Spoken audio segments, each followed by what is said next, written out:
It is tradition that the mother pays for her own baby shower. My mother-in-law insisted, dropping a $30,000 invoice onto my kitchen island. I paid it without a single word of protest. But weeks later, when the event doors swung open and federal agents disguised as delivery men wheeled in confiscated designer gifts she could never afford herself, she turned to me with sheer terror in her eyes. I just took a sip of my sparkling water and smiled. My name is Harper. I am 33 years old, and I work as a Director of Due Diligence for a private equity firm. Before I tell you how I turned my own baby shower into a federal sting operation, let me know where you are watching from in the comments below. Hit that like button and subscribe if you believe greedy in-laws deserve exactly what is coming to them. A sharp wave of pain seized my lower abdomen. I gripped the edge of the cold marble countertop, closing my eyes as the Braxton Hicks contraction tightened and released. I was 7 months pregnant, exhausted, and trying to catch my breath in my own kitchen. Across the island, my mother-in-law, Victoria, sat perfectly poised on a bar stool. She wore a tailored beige suit, stirring a cup of Earl Grey tea. She slid a thick, cream-colored envelope across the polished stone until it stopped inches from my hand. I opened it. The number printed at the bottom of the itemized list made my pulse skip. $30,000. It was an invoice for a country club venue, imported floral arrangements, and a string quartet. "What is this?" I asked, keeping my voice steady. "It is the final bill for your baby shower," Harper Victoria stated, taking a slow sip of her tea. In our social circles, it is standard tradition for the mother to cover the costs of welcoming her child into the world. It shows independence and class. I stared at the paper. There was no tradition. Victoria was hosting this event to flaunt her supposed wealth to her fellow country club members and court new investors for her various charity funds. She was using my unborn child as a networking prop, and she expected me to foot the bill. I looked toward the hallway as my husband Julian walked in. He was adjusting the cuffs of his expensive dress shirt, preparing for another day as an investment banking director. "Julian, your mother expects me to pay $30,000 for a party I did not plan," I said, hoping the man I married would step in and establish a basic boundary. Julian sighed, a sound carrying deep irritation. He did not look at me. He checked his reflection in the microwave door. "Just pay it, Harper. You make more than enough at that equity firm of yours. My mother is going out of her way to introduce you to important people. The least you can do is stop complaining." He grabbed his briefcase from the hall table. "And try to fix your mood before dinner tonight. Your pregnancy fatigue is becoming a real drag on my networking schedule. I need to make partner by the third quarter, and I cannot have a miserable wife ruining my optics." He tossed his spare suit jacket carelessly over the back of a dining chair, grabbed his car keys, and walked out the front door without another word. The heavy oak door clicked shut. Victoria offered a thin, patronizing smile. "He is under a lot of pressure, dear. Try to be a more supportive partner." I did not argue. I breathed through the lingering ache in my back and walked over to pick up Julian's discarded jacket. As I lifted the heavy wool fabric, a stiff piece of paper slipped from the inner breast pocket. It fluttered to the hardwood floor, landing face up. I bent down to retrieve it. It was a recent purchase receipt. The logo at the top belonged to Cartier. My eyes scanned the printed text. One solid diamond pendant, $15,000.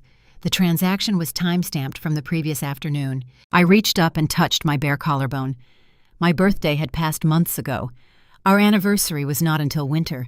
Julian had not given me a single piece of jewelry in 2 years. I stood up, holding the receipt hidden in the palm of my hand. I looked at Victoria, who was busy typing on her phone, securing the catering for a party I was supposed to fund. The pieces of the puzzle clicked together with terrifying clarity. I was being pressured to drain my accounts for a $30,000 vanity project, while the man I shared a bed with was dropping $15,000 on a diamond necklace for someone else. The grandfather clock in the hallway chimed midnight. I lay perfectly still on the far edge of our king mattress. Julian was sleeping soundly. His breathing was heavy and rhythmic. He had always been a deep sleeper, unburdened by guilt or conscience. I waited another 20 minutes, counting his breaths, ensuring he was deep in his REM cycle. I slowly pushed the heavy duvet off my legs. My lower back ached, a sharp reminder of the 7th month of my pregnancy, but I ignored the physical discomfort. I slipped out of the room, my bare feet silent against the hardwood floor. I carried my encrypted corporate laptop and Julian's sleek silver tablet, which he had foolishly left charging on the kitchen counter. I walked down the dark corridor to my home office. I stepped inside and turned the deadbolt. The quiet click of the lock securing the door was the sound of a woman shifting from prey to predator. Julian always loved to mock my working-class roots. During high society cocktail hours, he would drape an arm around my waist and tell his wealthy investment banking colleagues how he rescued me from a life of mediocrity. He liked playing the benevolent savior who polished a rough stone. He viewed my career simply as a strenuous desk job. He forgot the actual title printed on my business cards. I am a Director of Due Diligence for one of the most ruthless private equity firms on the Eastern Seaboard. My daily routine involves dissecting fabricated corporate ledgers, identifying hidden liabilities, and tearing apart the financial illusions of desperate chief executive officers. I hunt ghosts in balance sheets. Unraveling financial deception is not just my job, it is my survival instinct. I sat at my glass desk and booted up my workstation. The blue light from the dual monitors illuminated the dark room. I connected Julian's tablet to my system. My husband considered himself a titan of Wall Street, but his personal digital security was laughable. He used a predictable variation of his college fraternity initiation year for his passwords. I bypassed his superficial firewall in less than 4 minutes. My first target was the Cartier receipt I had retrieved from his suit pocket. I needed to know the exact destination of that $15,000 diamond pendant. I ran a targeted search through his archived emails and encrypted messaging applications. I did not have to dig deep. Arrogant men always leave a glaring digital trail. I found an email confirmation from the jeweler detailing a specific delivery address. It was a luxury apartment complex downtown. I cross-referenced the address with his recent rideshare receipts. He had been visiting that location twice a week during his supposed late-night strategy meetings. I opened his hidden photo gallery. The woman wearing the diamond pendant in the pictures was named Savannah. She was 24 years old and currently employed as a summer intern at Julian's investment bank. She had bright eyes, a flawless blowout, and a smile that reeked of unearned entitlement. The text messages between them were a predictable blend of cheap romance and expensive demands. She called him her future, and he promised her a swift restructuring of his domestic life once my child was born. The betrayal stung, a sharp prick against my ribcage, but I shoved the emotion into a locked box in the back of my mind. A cheating husband was a cliché. I was looking for the financial mechanism behind the infidelity. Julian liked projecting an image of endless liquidity, but his actual discretionary income was tightly bound by our joint household budget. He could not casually drop $15,000 without triggering an alert on our shared accounts. I traced the payment authorization code printed on the Cartier receipt.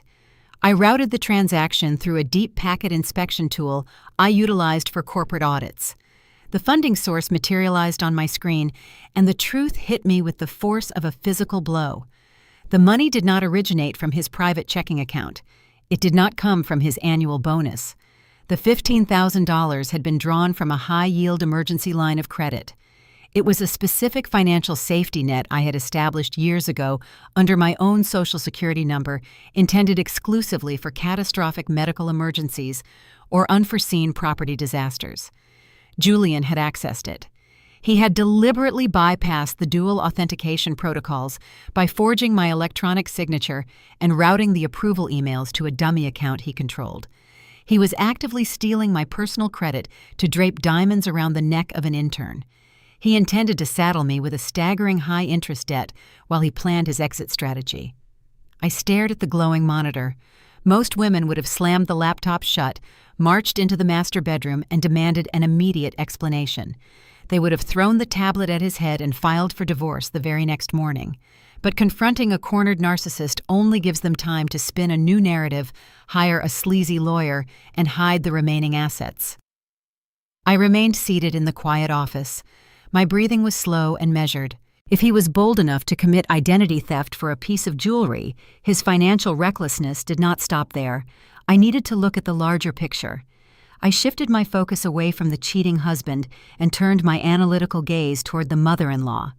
Victoria had demanded $30,000 for a baby shower. Earlier that afternoon, I had authorized a wire transfer from my personal savings account to an event management company she recommended.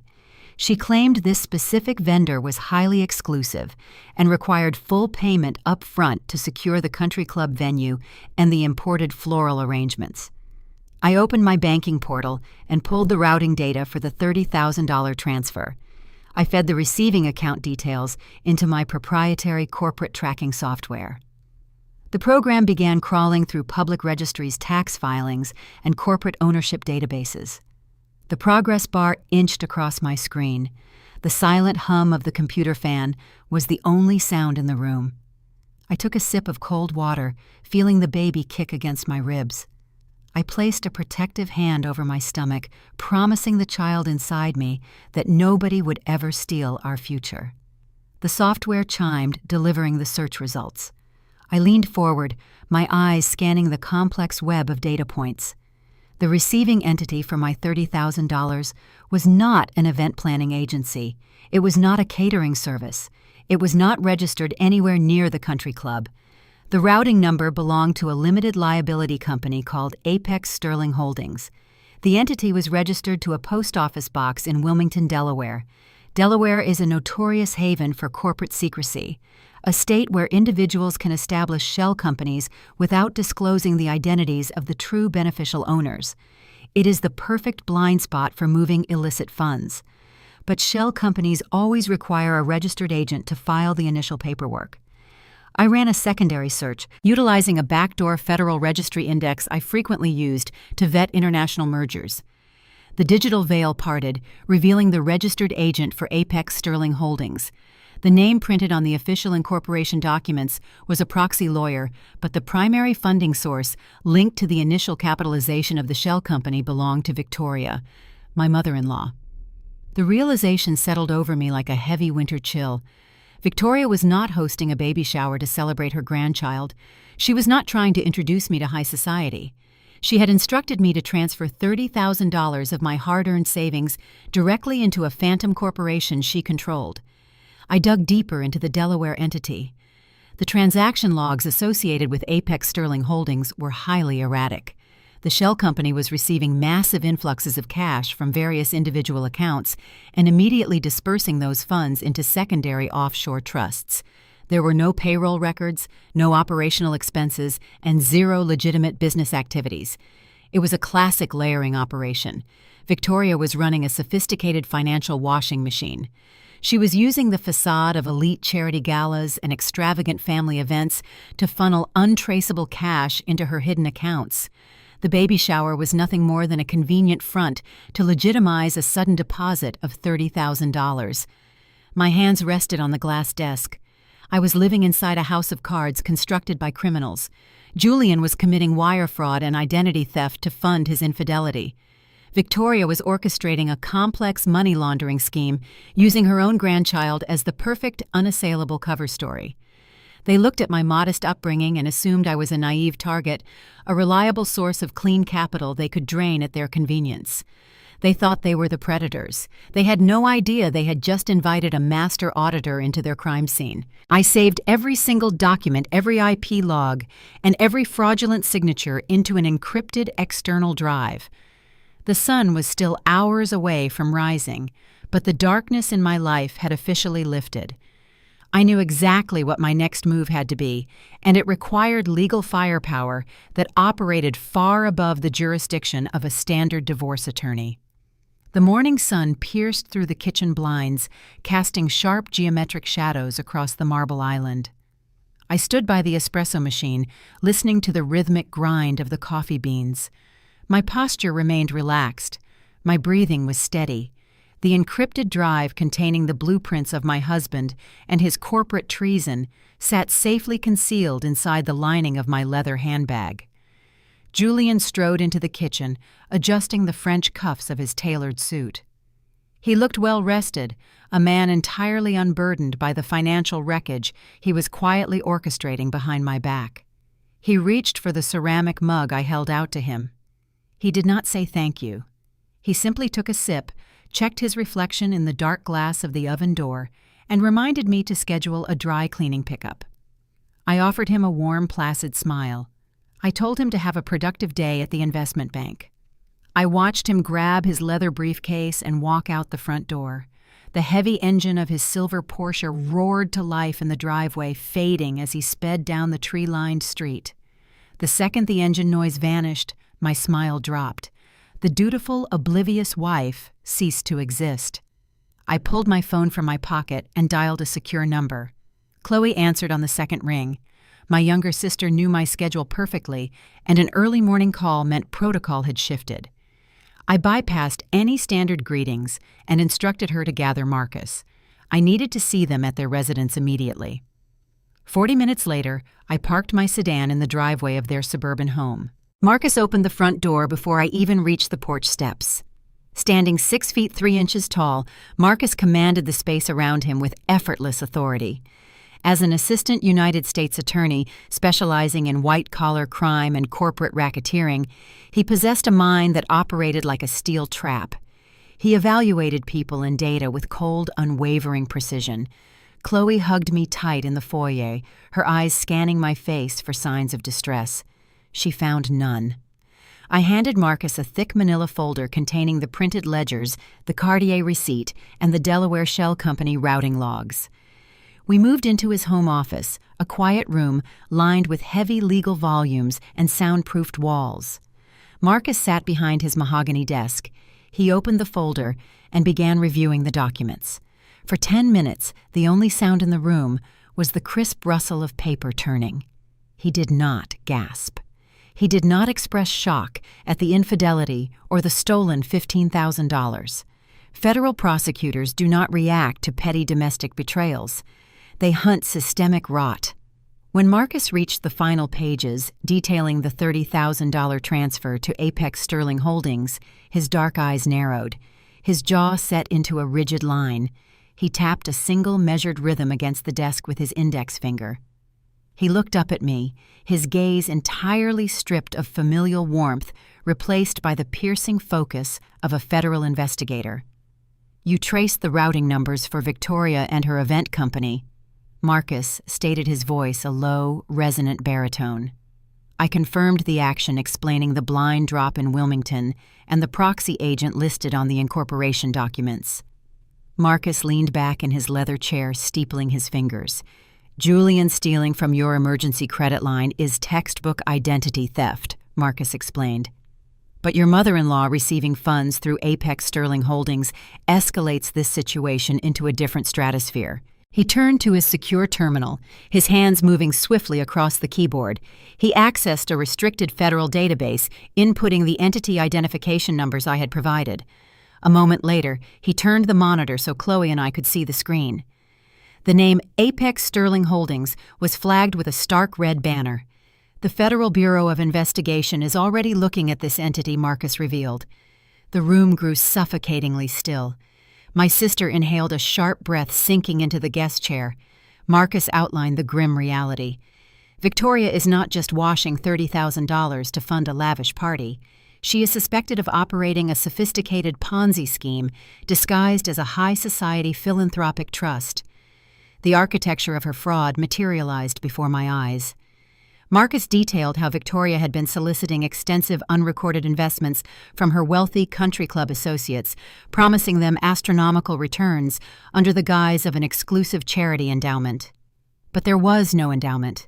She was simply using the fresh capital from new investors to pay off the initial backers, skimming a sweeping percentage off the top to fund her own designer wardrobe and Julian and his extravagant upbringing.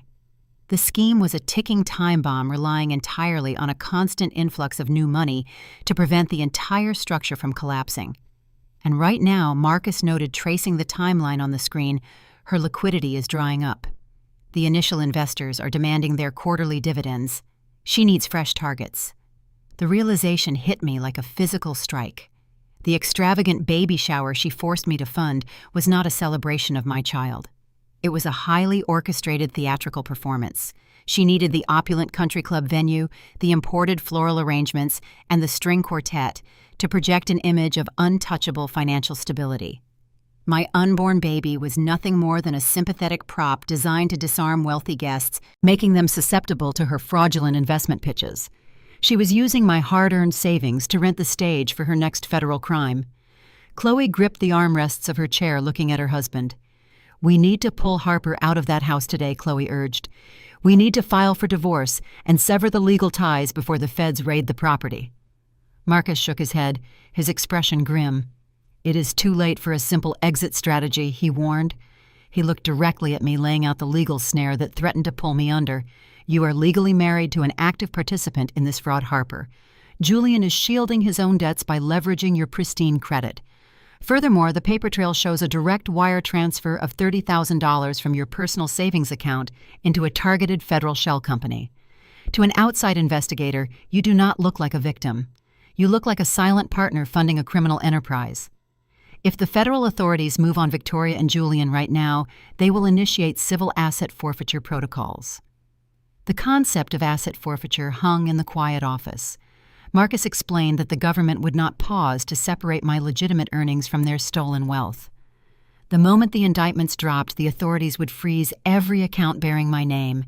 They would seize the penthouse I bought before the marriage. They would confiscate the very funds I needed to ensure a safe delivery for my child. The justice system operates like a blunt instrument, crushing everything in the blast radius to secure the criminal assets. "You are standing in the kill zone," Marcus stated. "If you do not execute a flawless countermeasure, you will lose everything you have worked for, and you will be facing the same federal judge as your mother-in-law." I sat perfectly still, absorbing the terrifying weight of his assessment. The betrayal had mutated from a domestic tragedy into a fight for my actual freedom. I did not feel fear. The vulnerability I experienced in the kitchen the night before had burned away, leaving behind a cold, sharpened focus. "What is the protocol?" I asked, meeting his gaze without flinching. Marcus nodded, recognizing the exact moment I shifted from a betrayed wife into a tactical asset. "We need to let them continue," Marcus instructed. "We need Julian to take the next step. If we freeze the accounts now, they will panic and destroy the remaining ledgers. We have to let them believe the system is working flawlessly. You will attend the baby shower. You will smile for the cameras. Meanwhile, I will coordinate quietly with the Internal Revenue Service Criminal Division to redirect their financial lifelines." The strategy required nerves of steel.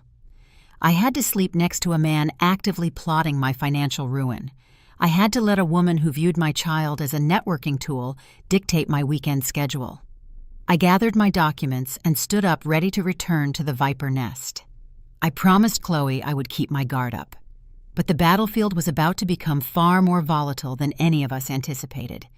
The careful federal snare we were planning would soon collide with a far more immediate, far more dangerous threat. The illusion of high society wealth was cracking faster than Victoria could patch it, and Julian, in his desperation, was about to invite a much darker element into our pristine suburban reality. The countdown to the ultimate reckoning had officially started. The sterile hum of the ultrasound machine filled the small, dimly lit examination room. The scent of medical gel and antiseptic hung heavy in the air. Julian sat in the uncomfortable vinyl guest chair, leaning forward with his elbows resting on his knees. He was wearing his signature charcoal suit, projecting the flawless image of an attentive, successful father-to-be. He had spent the first 5 minutes of the appointment loudly insisting that the technician obscure any visual confirmation of the baby's gender. He declared that his mother needed the absolute surprise for the grand reveal at the Country Club event. The technician offered a polite nod, accustomed to demanding clientele, and kept her focus on the monitor. I lay on the examination table, feeling the cold glide of the transducer across my swollen abdomen.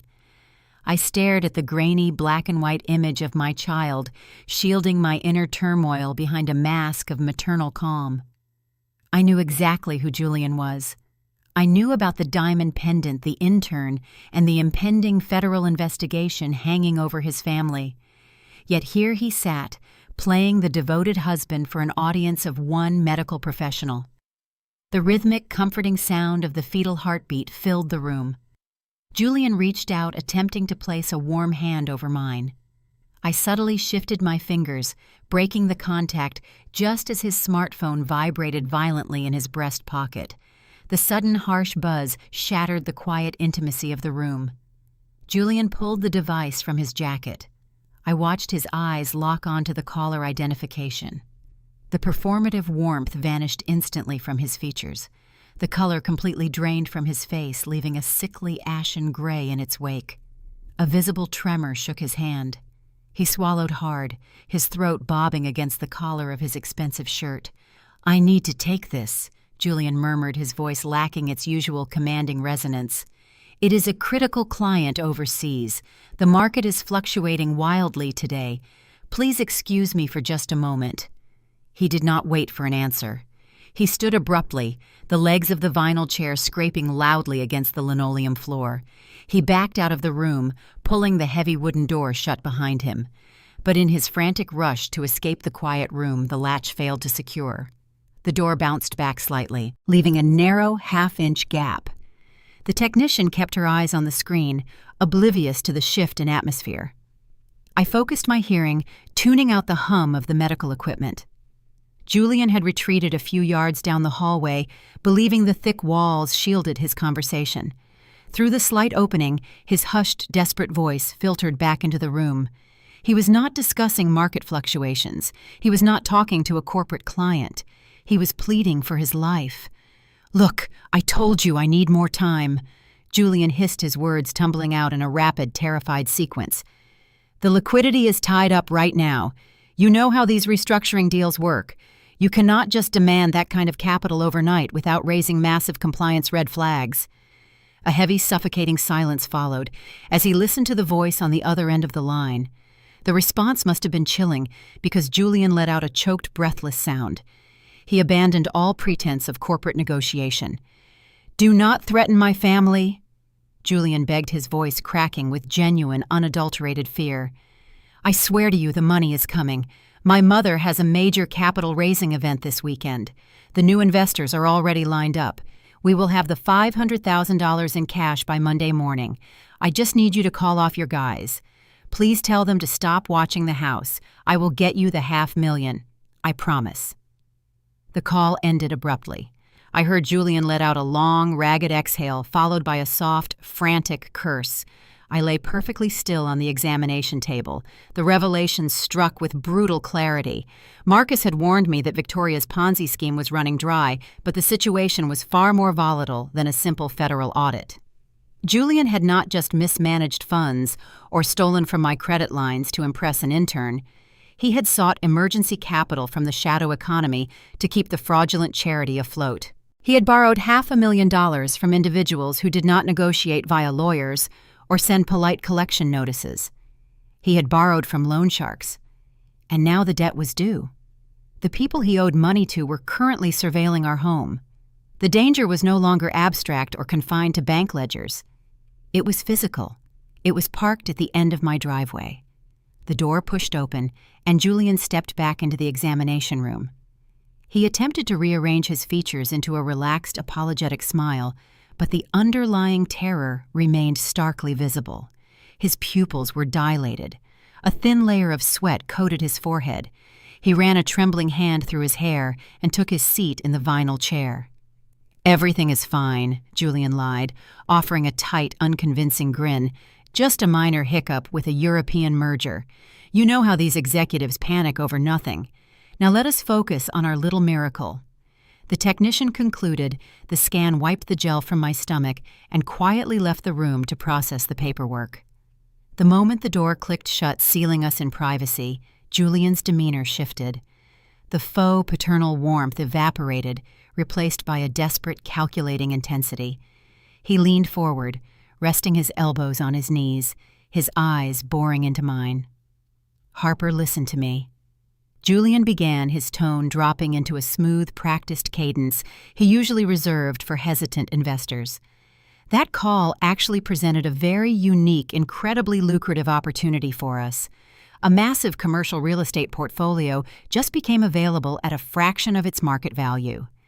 It is a guaranteed return, but the seller demands immediate liquid capital to close the deal by Friday. I sat up slowly, adjusting my clothing. I kept my expression perfectly neutral, offering him no encouragement. I waited for the inevitable pivot. I have almost secured the funding through a private commercial lender. Julian continued reaching out to grasp my hands. He squeezed my fingers tightly, attempting to project sincerity. But because my primary assets are temporarily locked in that new corporate restructuring, the lender requires a secondary guarantor. It is just a formality, a simple signature on a bridge loan application. I need you to co-sign a small business note for $500,000. The sheer audacity of the request was staggering. He was sitting in a medical clinic, fresh from a terrifying encounter with criminal debt collectors, attempting to manipulate his pregnant wife into assuming a $500,000 liability. He wanted to use my pristine credit score, the very foundation of my financial independence, to shield himself from the violent consequences of his own fraud. I looked down at his hands gripping mine. He thought he was playing a masterful game of emotional leverage. He assumed the vulnerability of impending motherhood would make me compliant. He severely underestimated the woman he married. I slowly pulled my hands free from his grasp. I looked directly into his desperate, bloodshot eyes. "I am not co-signing a loan, Julian," I stated, my voice echoing with a cold, unwavering finality. "My personal assets are entirely separate from your investment ventures. You will have to secure your own financing." Julian blinked, shocked by the immediate flat refusal. He had expected questions, perhaps a little hesitation, but not a total shutdown. He tried to maintain his persuasive smile, but his facial muscles twitched with mounting frustration. "Harper, you do not understand the mechanics of this deal," Julian argued, his voice rising in volume. "This is for our family. This is for the baby's future. It is a zero-risk transaction. You are literally just putting your name on a piece of paper for 72 hours until the property flips. Do not be irrational about this." I stood up from the examination table, grabbing my purse. "I understand financial mechanics perfectly." "Julian," I replied, maintaining a steady, chilling gaze, "I also understand that asking your wife to assume a $500,000 liability 3 days before she hosts a high society event is the definition of irrational. The answer is absolutely no." The rejection snapped the last frayed thread of his composure. The charismatic, persuasive husband vanished entirely. His true nature, a vicious, cornered narcissist, violently surfaced. Julian shot out of his chair, towering over me. His face contorted into a mask of pure, unadulterated rage. "You are unbelievably selfish," Julian snarled, his voice a harsh, venomous hiss that filled the small room. "I work 80-hour weeks to provide you with a luxurious lifestyle. I put up with your constant complaining, and the one time I ask for a simple administrative favor, you hoard your resources like a greedy, pathetic miser." He stepped closer, invading my personal space, attempting to use his physical size to intimidate me into submission. "You think you are so smart with your little corporate job, but you are nothing without me. You are just a hormonal, ungrateful burden dragging down my potential. You are going to sign that document, Harper, or I swear I will make you regret it." I did not flinch. I did not step back. I absorbed his verbal assault with the calculated detachment of a forensic auditor watching a suspect unravel during a deposition. His threats were empty. He needed my signature, which meant I held the absolute power in the room. He was trying to bully a bank vault into opening its doors. I looked at his furious, sweating face. I noted the tremor in his hands and the panic hidden beneath his rage. The loan sharks were circling his mother's fraudulent charity was collapsing, and his only escape route had just slammed firmly shut. "You should really work on your negotiation skills, Julian," I said softly, brushing past him toward the exit. "Calling your primary investor an ungrateful burden is a terrible strategy for securing capital." I opened the heavy wooden door and walked out into the brightly lit clinic corridor, leaving him standing alone in the sterile examination room. He was trapped in a nightmare of his own making, desperately searching for a lifeline that no longer existed. But his desperation was about to force him into making a catastrophic, irreversible mistake. The verbal abuse in the clinic was merely the preamble. The true escalation of his criminal intent would manifest under the cover of darkness, setting the stage for a spectacular federal collision. The digital clock on my secondary monitor blinked 3 a.m. The house was engulfed in the heavy silence of the early morning hours, save for the rhythmic, ignorant snores echoing from Julian's side of the bed down the hall. I sat in my locked home office, bathed in the sharp, sterile glow of my encrypted workstation. The $500,000 fraudulent loan approval notice remained open on my screen. Julian had forged my signature to steal $500,000 against my premarital penthouse. He believed he had successfully secured his lifeline, a massive infusion of stolen liquidity destined to appease violent creditors and prop up Victoria's crumbling Ponzi scheme. He was operating under the arrogant assumption that he controlled the board.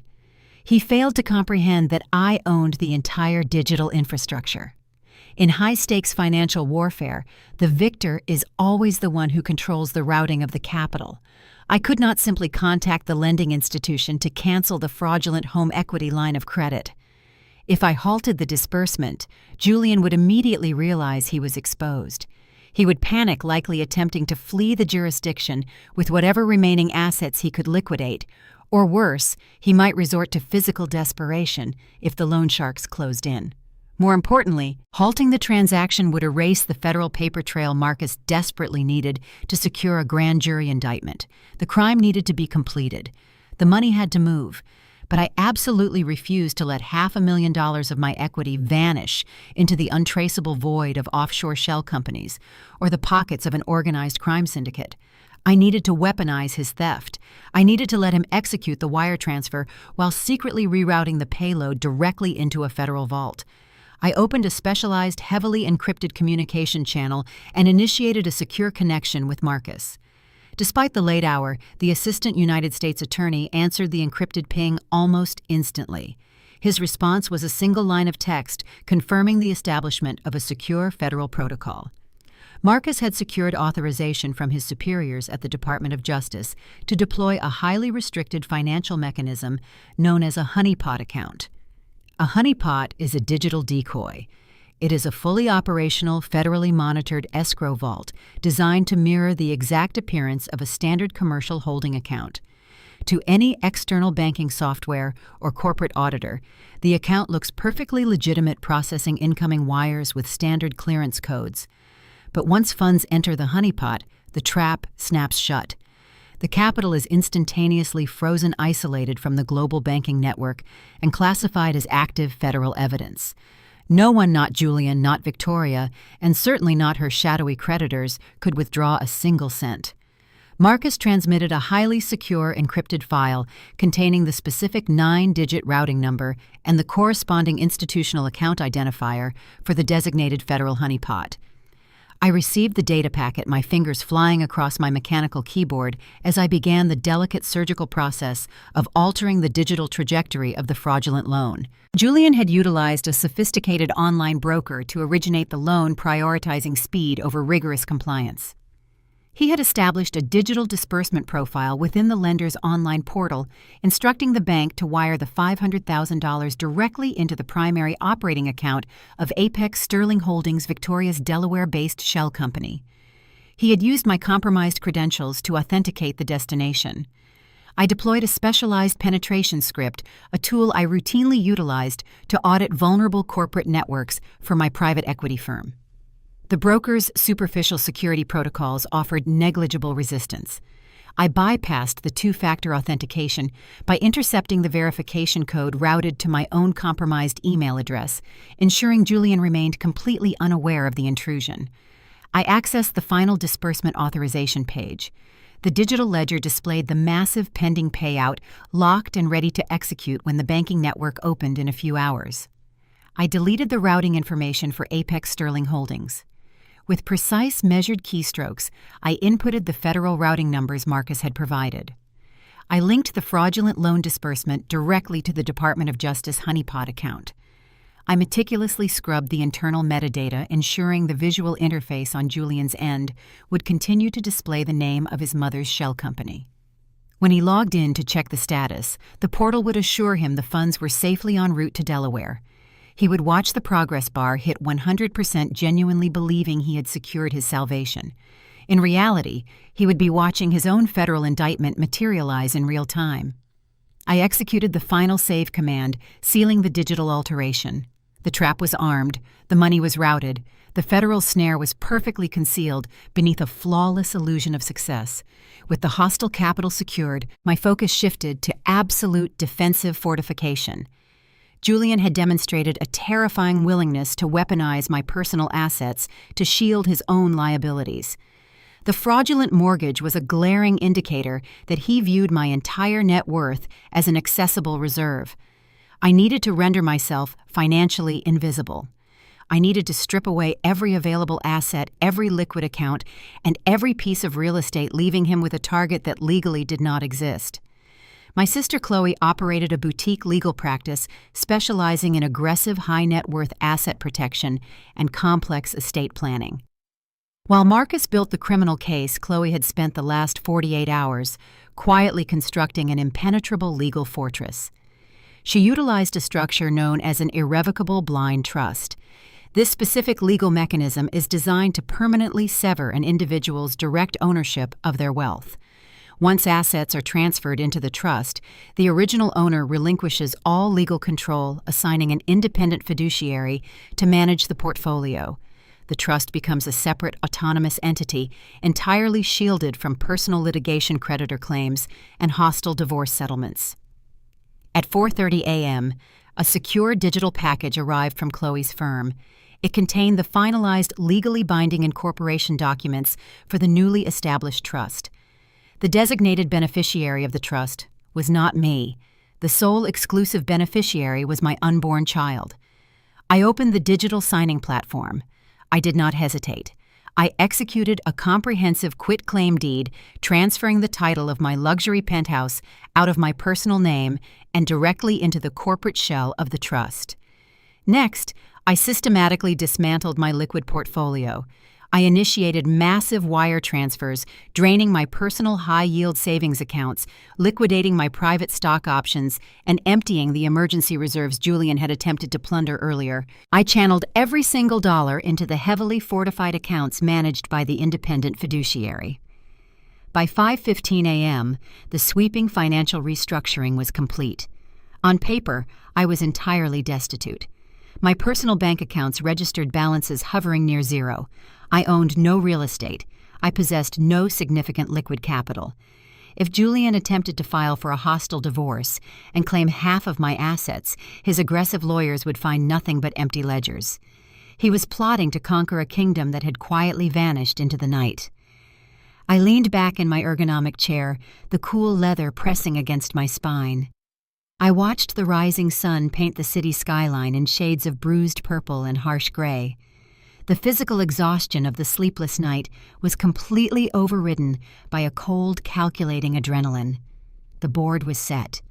Julian was about to wake up, drink his artisanal coffee, and celebrate his successful theft, completely oblivious to the fact that he was currently a penniless man standing in the center of a federal dragnet.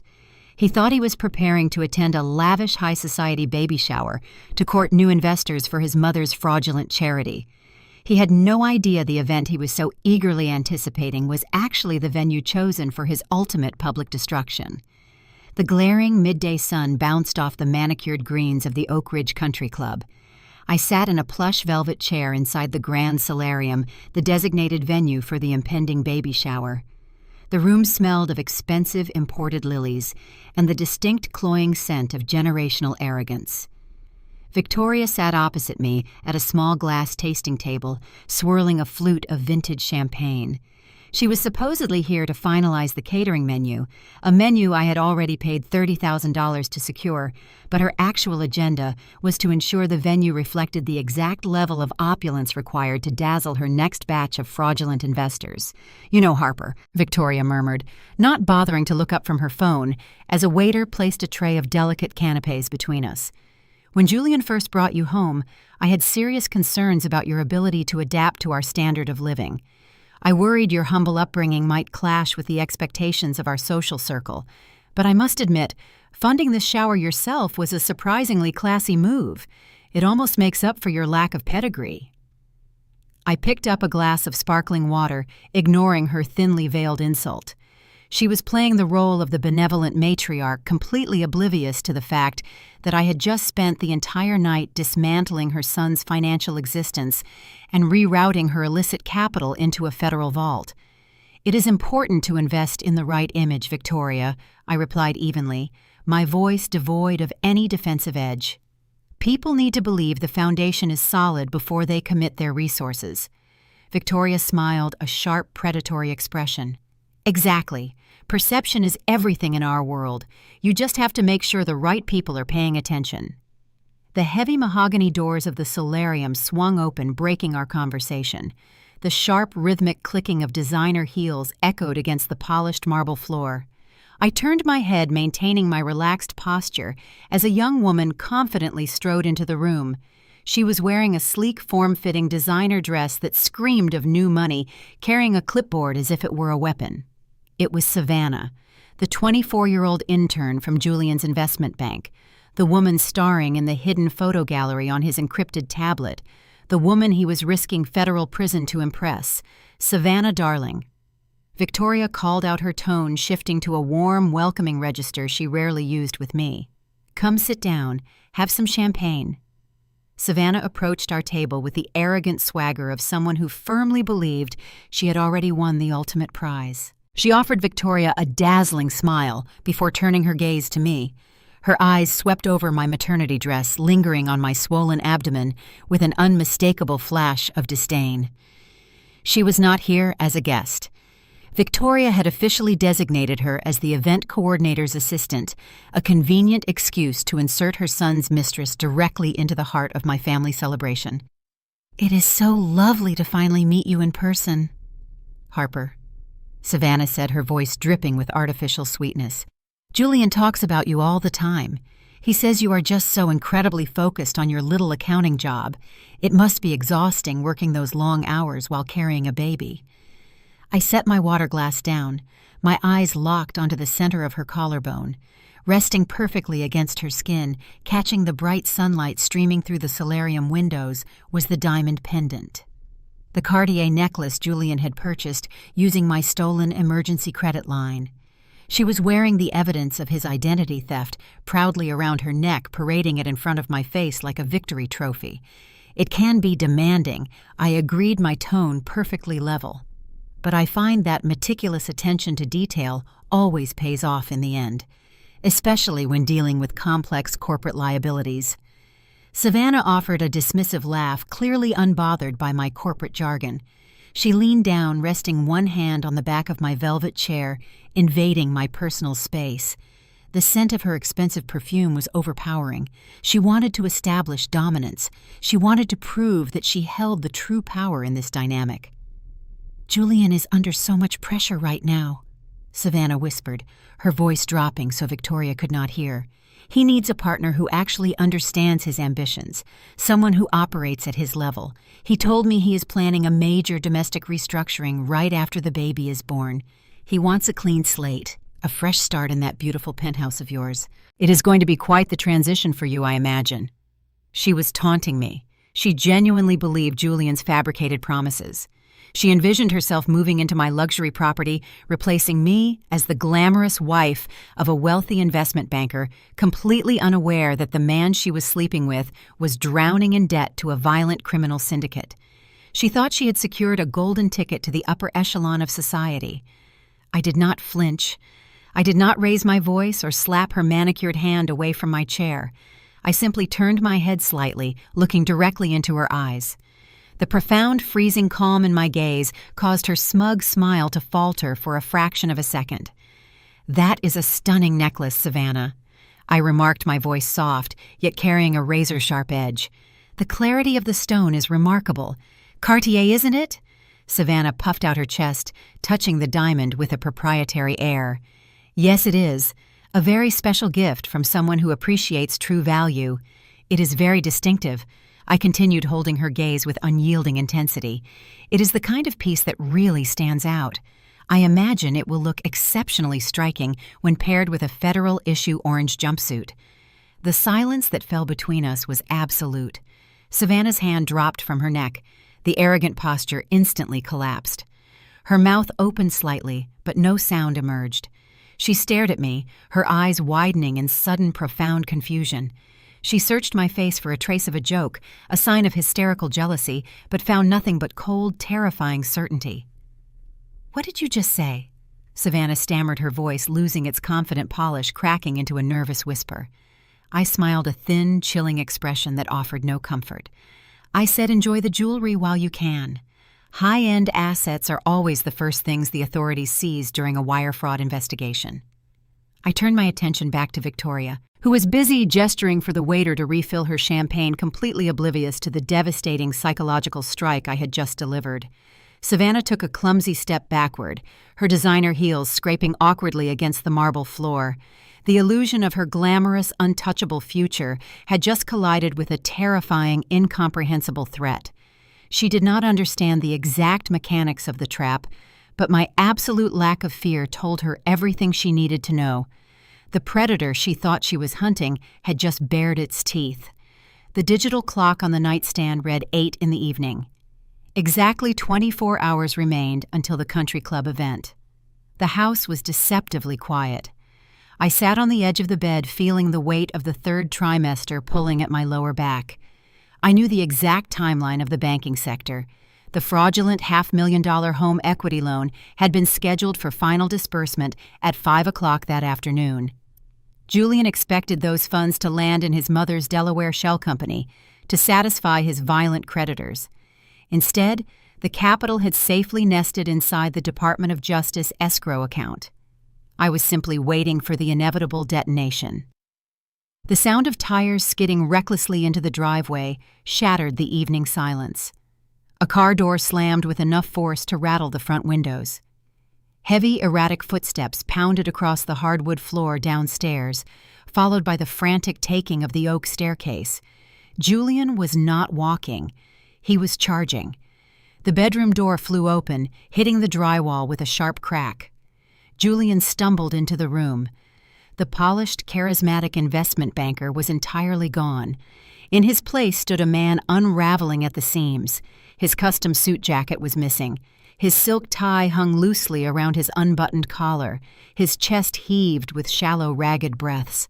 But it was his eyes that betrayed the true depth of his terror. They were bloodshot, darting wildly around the room before locking onto me.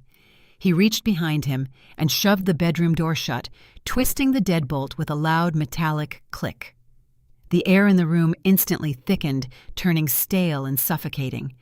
He took a stumbling step forward. The sharp, unmistakable stench of hard liquor rolled off him, mixing with the sour scent of nervous sweat. He had been drinking desperately, trying to numb the panic of a man whose time had just run out. "Where is it?" Julian demanded. His voice was a raw, guttural rasp, stripped of its usual smooth cadence.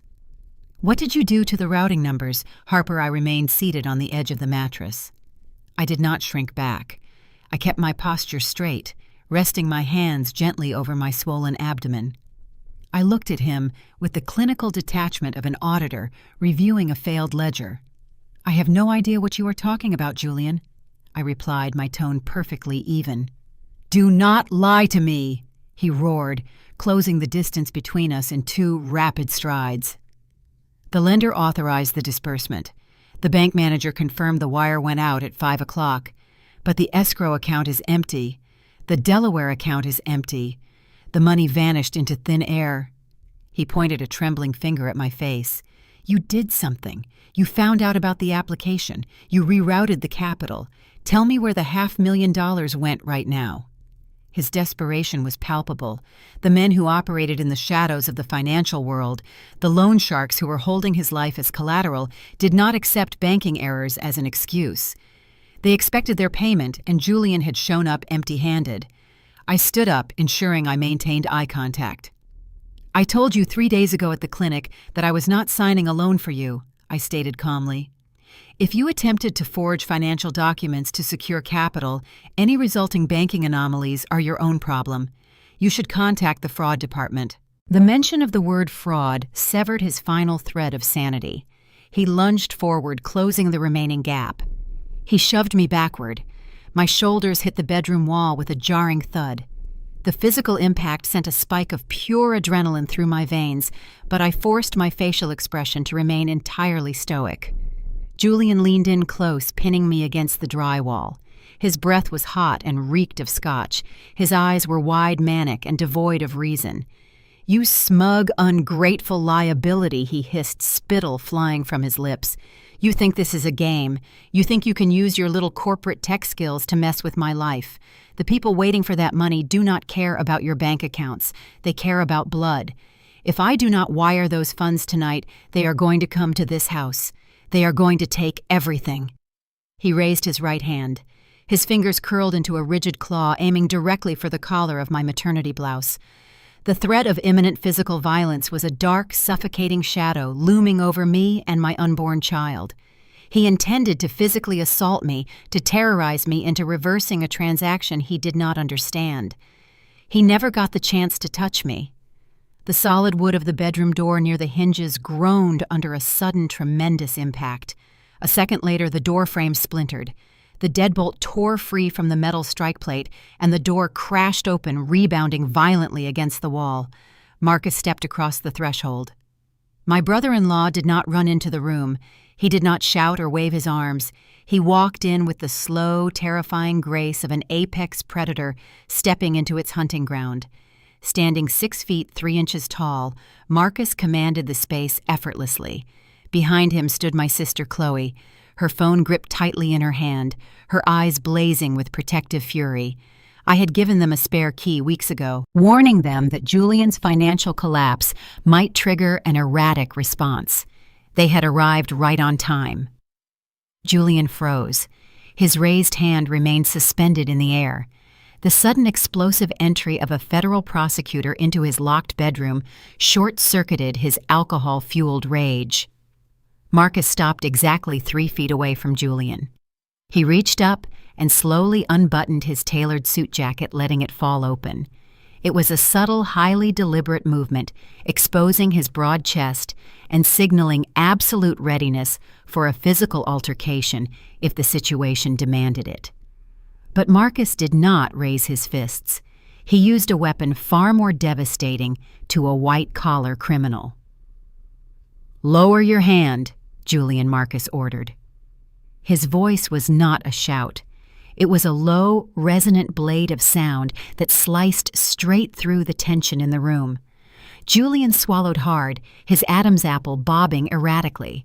He slowly lowered his arm, taking a hesitant step away from me. "This is a private marital dispute, Marcus," Julian stammered, attempting to summon his lost authority.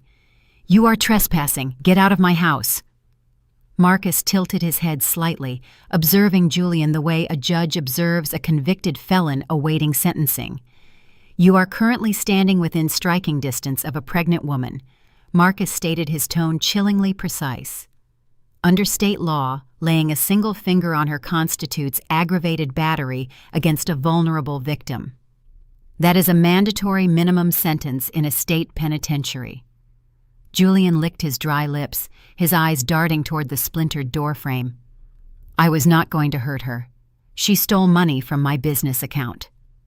Marcus took one step closer, forcing Julian to back up until his knees hit the edge of the bed. "You do not have a business account, Julian. You have a forged home equity line of credit."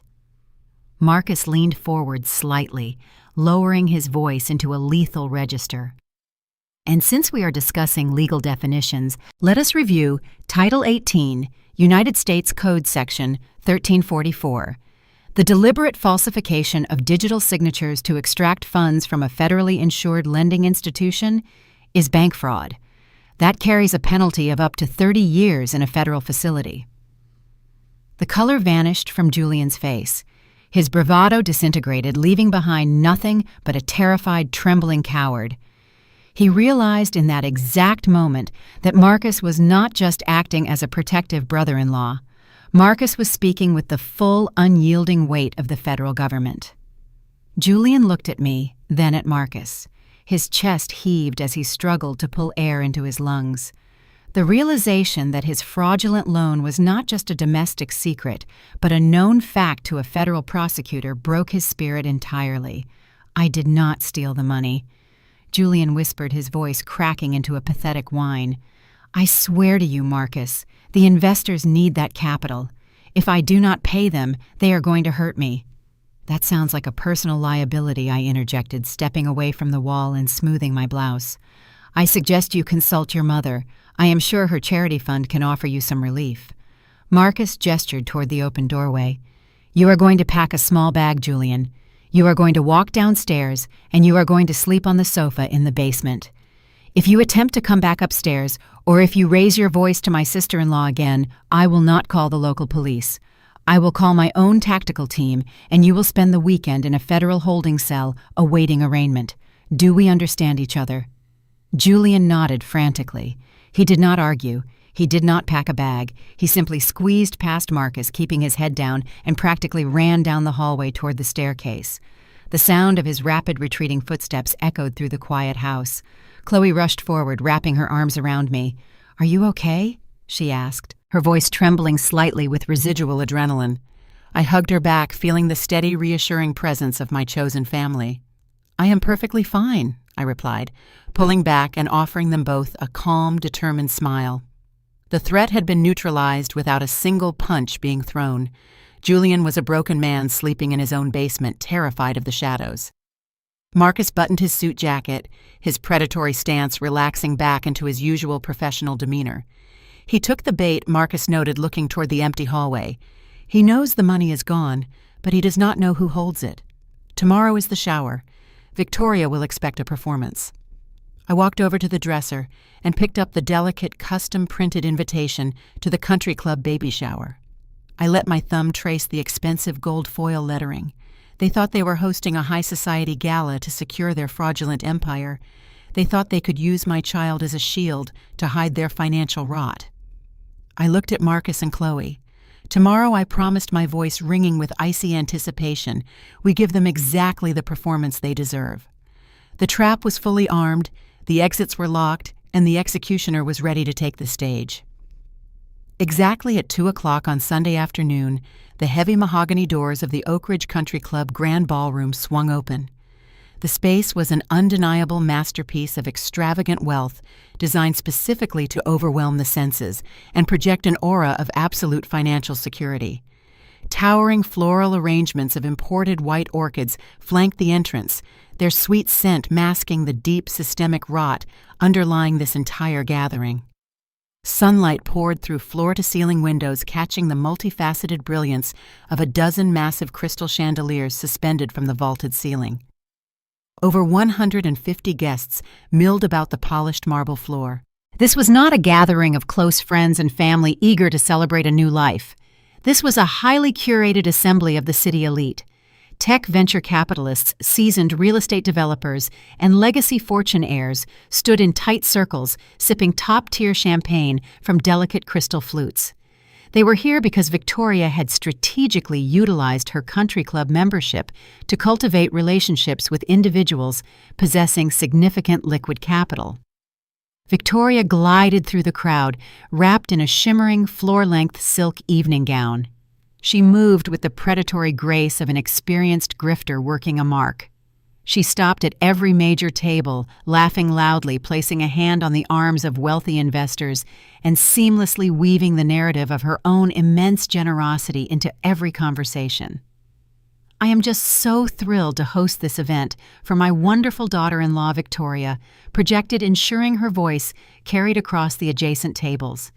She smiled brilliantly at a retired hedge fund manager. As the matriarch, I insisted on covering every single expense. It is a family tradition to provide only the absolute best for the next generation. A strong family foundation is the key to successful long-term growth. Wouldn't you agree, Richard? The hedge fund manager nodded sagely, completely oblivious to the fact that Victoria had extorted the $30,000 directly from my personal savings just weeks prior. She was using my money to finance the illusion of her own philanthropic success. Across the room, near an elaborate ice sculpture, carving depicting a stork, Julian was performing a masterclass in domestic deception. The terrified, drunken coward who had cowered in his basement 2 nights ago had been entirely replaced by the polished, charismatic investment banker. He held a glass of sparkling cider, loudly proclaiming his solidarity with my pregnancy. He smiled broadly, shaking hands with potential marks, and smoothly transitioning conversations from impending fatherhood to his mother's latest venture.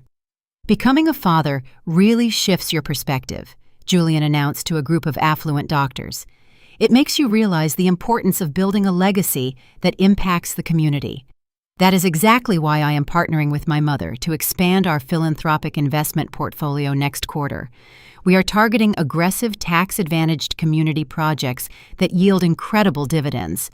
It was a flawless, revolting pitch. They were actively leveraging the existence of my unborn child to solicit capital for a fraudulent Ponzi scheme right in front of my face. I remained seated at the head table, positioned directly in the center of the ballroom like a prized exhibit. I wore an elegant, understated navy maternity dress. I held a simple glass of mineral water, maintaining a serene, unbroken composure. I watched the charade unfold with the cold, analytical detachment of an auditor reviewing a doomed ledger. Every toast raised in Julian's honor, every compliment directed at Victoria's supposed generosity was a transaction I mentally filed away. They believed I was a passive participant, a naive, overwhelmed pregnant woman, too intimidated by their high society connections to challenge their narrative. They assumed my silence was submission. My gaze drifted toward the far corner of the ballroom near the secondary bar. Standing slightly apart from the main crowd was Savannah. She wore a striking crimson cocktail dress that pushed the boundaries of daytime country club attire. She held a champagne flute, her posture stiff and defensive. Around her neck, gleaming under the chandelier light, was the $15,000 Cartier diamond pendant purchased with my stolen emergency credit line. Savannah watched me intently. Her eyes narrowed, searching my face for any sign of impending hysteria or emotional collapse. She was eagerly waiting for the moment Julian would supposedly discard me, elevating her from hidden mistress to the recognized partner of a wealthy executive. She clung to that delusion, willfully ignoring the chilling warning I had delivered at the tasting. She wanted to watch me break. I met her stare. I did not glare or offer a spiteful smirk. I simply looked at her, tilting my head slightly, an acknowledgement of her presence that carried zero emotional weight. Savannah flinched, shifting her gaze quickly toward the floor, unable to maintain eye contact with the profound emptiness in my expression. The tension in the ballroom was a tightening coil invisible to the wealthy investors, but palpable to anyone who knew the truth. Chloe and Marcus stood near the rear exit, blending perfectly into the periphery. Marcus wore a sharp charcoal suit, sipping a club soda. He did not engage in the networking. He remained hypervigilant, his eyes tracking the movements of Victoria and Julian, waiting for the signal to execute the final maneuver. The orchestra shifted its tempo, transitioning into a lively, upbeat melody. A hush fell over the room as a hotel coordinator tapped a silver spoon against a crystal glass. The networking ceased. The guests turned their attention toward the center of the room, anticipating the formal proceedings. The trap was fully populated. The predators had gathered their prey into a single enclosed space. They were about to demand investments based on a foundation of stolen money, forged signatures, and federal wire fraud. I took a slow sip of my mineral water, feeling the cool liquid coat my throat. The stage was set, and the principal actors were oblivious to the fact that their final performance had officially begun.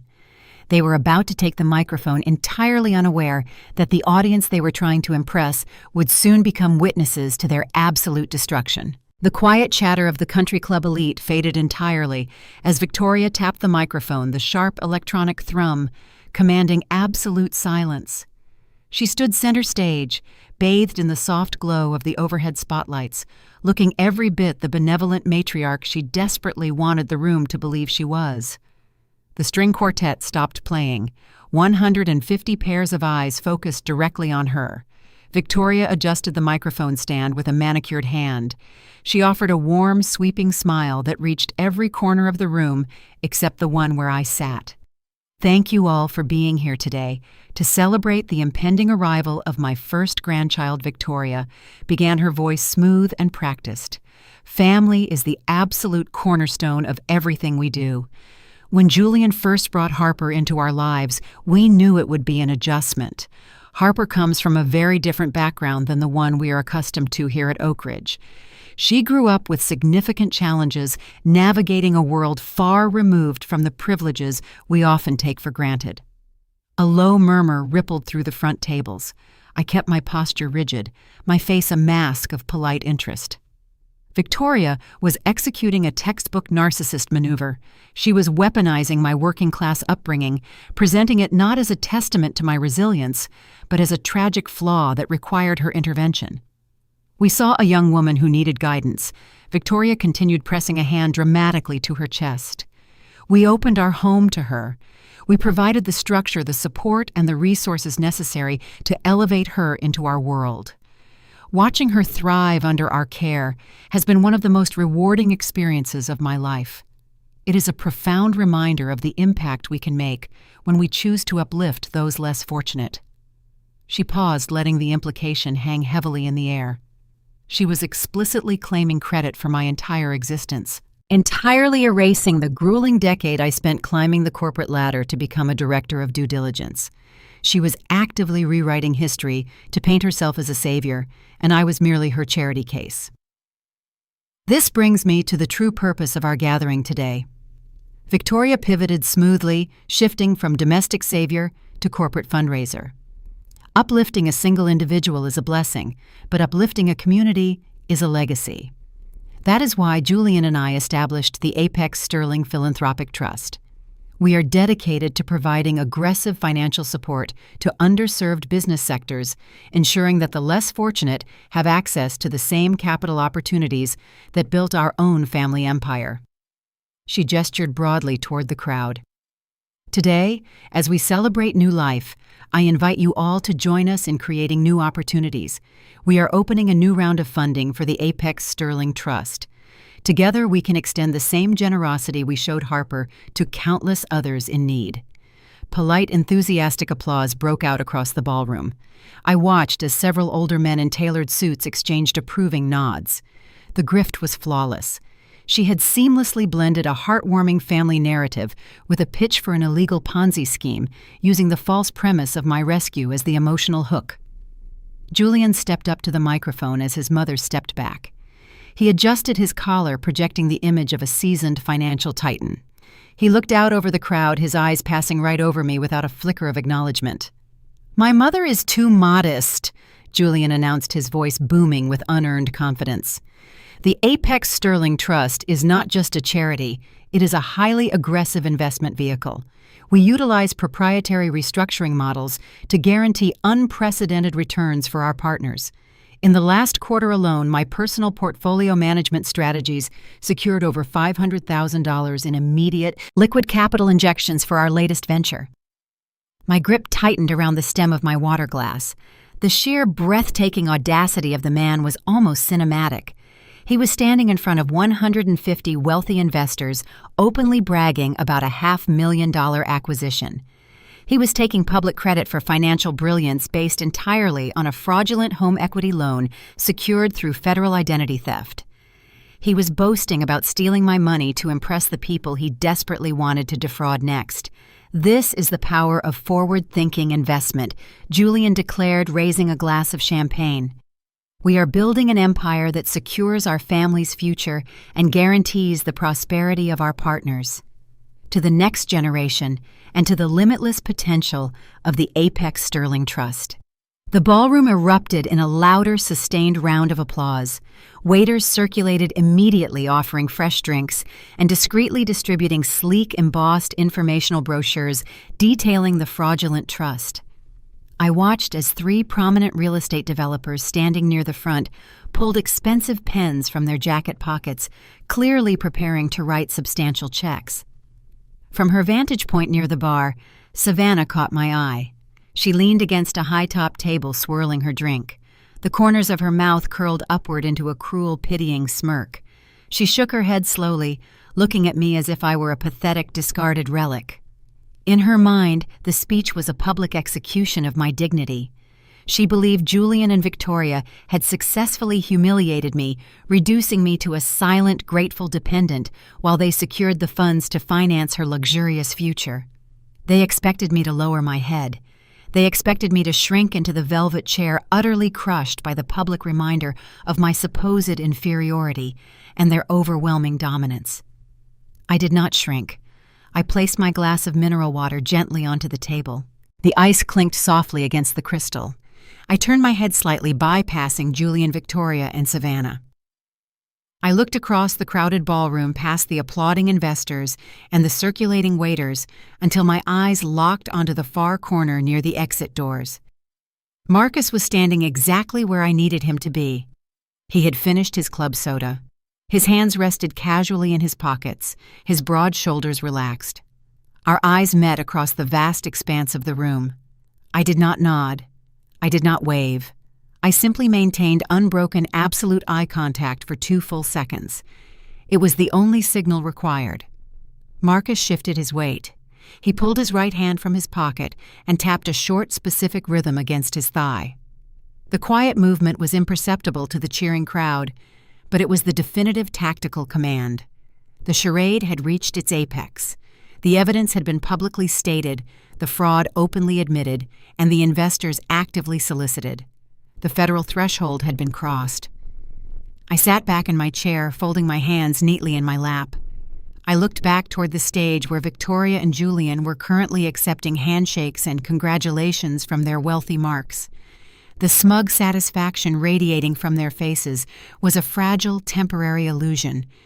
They had just finished building a massive, glittering house of cards right in the middle of a federal target zone. The applause began to fade, replaced by the low hum of business networking as checkbooks were opened and pens met paper. Julian leaned down to kiss his mother's cheek, whispering something that made her laugh brightly. They were celebrating a victory that did not exist. I remained perfectly still, listening to the ambient noise of the ballroom, waiting for the devastating interruption that would permanently end their reign. The fading applause in the grand ballroom was abruptly severed. A loud, heavy thud echoed across the marble floor as the massive oak double doors at the main entrance were thrown open. The sudden noise was jarring, completely out of sync with the refined atmosphere of the country club. Conversations halted mid-sentence. The clinking of champagne flutes ceased entirely. Over 150 heads turned in unison toward the entrance. 4 men stepped through the threshold. They were not dressed as standard country club staff or typical event caterers. They wore crisp, unmarked black uniforms, moving with a synchronized, efficient physical discipline that felt entirely out of place at a baby shower. They were pushing 2 large, heavy-duty brass luggage carts directly onto the pristine ballroom floor. The carts were piled high with an astonishing array of massive, impeccably wrapped boxes. The distinct, iconic orange packaging of Hermes dominated the top tier. Beneath them rested the rich crimson boxes of Cartier, stacked alongside the unmistakable emerald green presentation cases of Rolex and the polished mahogany boxes of Patek Philippe. Thick silk ribbons bound the packages, and the bright, heavy light from the crystal chandeliers caught the gold foil logos, reflecting a blinding display of sheer, unadulterated luxury. A collective murmur of awe rippled through the crowd of wealthy investors. The sheer monetary value rolling across the marble floor was staggering even for this demographic. It was a display of wealth so flagrant it bordered on aggressive. Victoria, standing near the podium, physically froze. Her eyes widened instantly, fixating on the mountain of designer logos. The performative poise she had maintained throughout her speech vanished entirely, replaced by raw, unfiltered greed. She clearly did not know who had orchestrated this delivery, but her narcissism immediately provided a convenient narrative. She assumed a high-rolling investor, perhaps one of the hedge fund managers she had been courting, was making a massive, highly public statement of financial allegiance to her family empire. "Oh my goodness," Victoria gasped, pressing her hands to her cheeks in an exaggerated display of delight. She stepped off the raised platform, practically sprinting toward the brass carts. Her silk gown swished loudly as she closed the distance. She stopped in front of the delivery men, raising her voice to ensure every prominent guest in the room could hear her. "Which one of our esteemed guests is responsible for this incredible generosity?" Victoria demanded, scanning the crowd with a beaming, triumphant smile. "These gifts are absolutely breathtaking. It is almost too much. Please, whoever you are, step forward so we can properly thank you for blessing our family so magnificently." The investors exchanged confused, impressed glances, each waiting for someone else to claim the extravagant gesture. No one stepped forward. The room remained hushed, thick with anticipation. Julian, standing a few feet behind his mother, puffed out his chest. He adjusted his suit jacket, his posture radiating unearned pride. He glanced around the room, soaking in the visible envy of his peers. He believed the delivery was a direct result of his brilliant financial maneuvering, a tribute to his status as a rising titan. Near the ice sculpture, Savannah's reaction was intensely visceral. She crossed her arms tightly over her chest. The smirk she had worn during my humiliation was gone, replaced by a dark, ugly scowl of pure jealousy. She stared at the orange Hermes boxes, her knuckles turning white as she gripped her champagne flute. She was furious that such exorbitant wealth was being publicly directed toward a celebration involving me, even if she believed Julian planned to leave me. Her greed demanded that she be the sole recipient of such luxury. I remained seated at the head table. I did not gasp. I did not stand up to inspect the boxes. I watched the scene unfold with absolute, chilling stillness. The delivery was perfectly timed. The trap was fully populated, and the bait had just been rolled into the center of the room.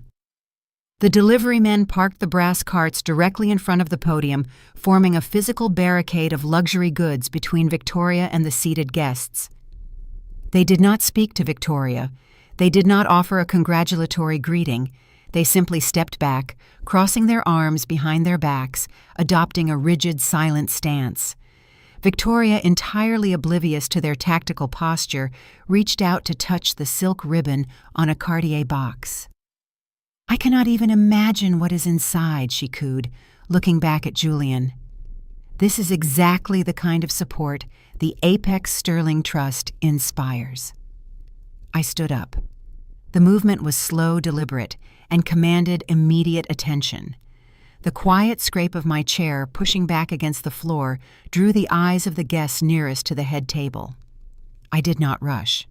I walked around the table, my footsteps measured, projecting an aura of total, unyielding control.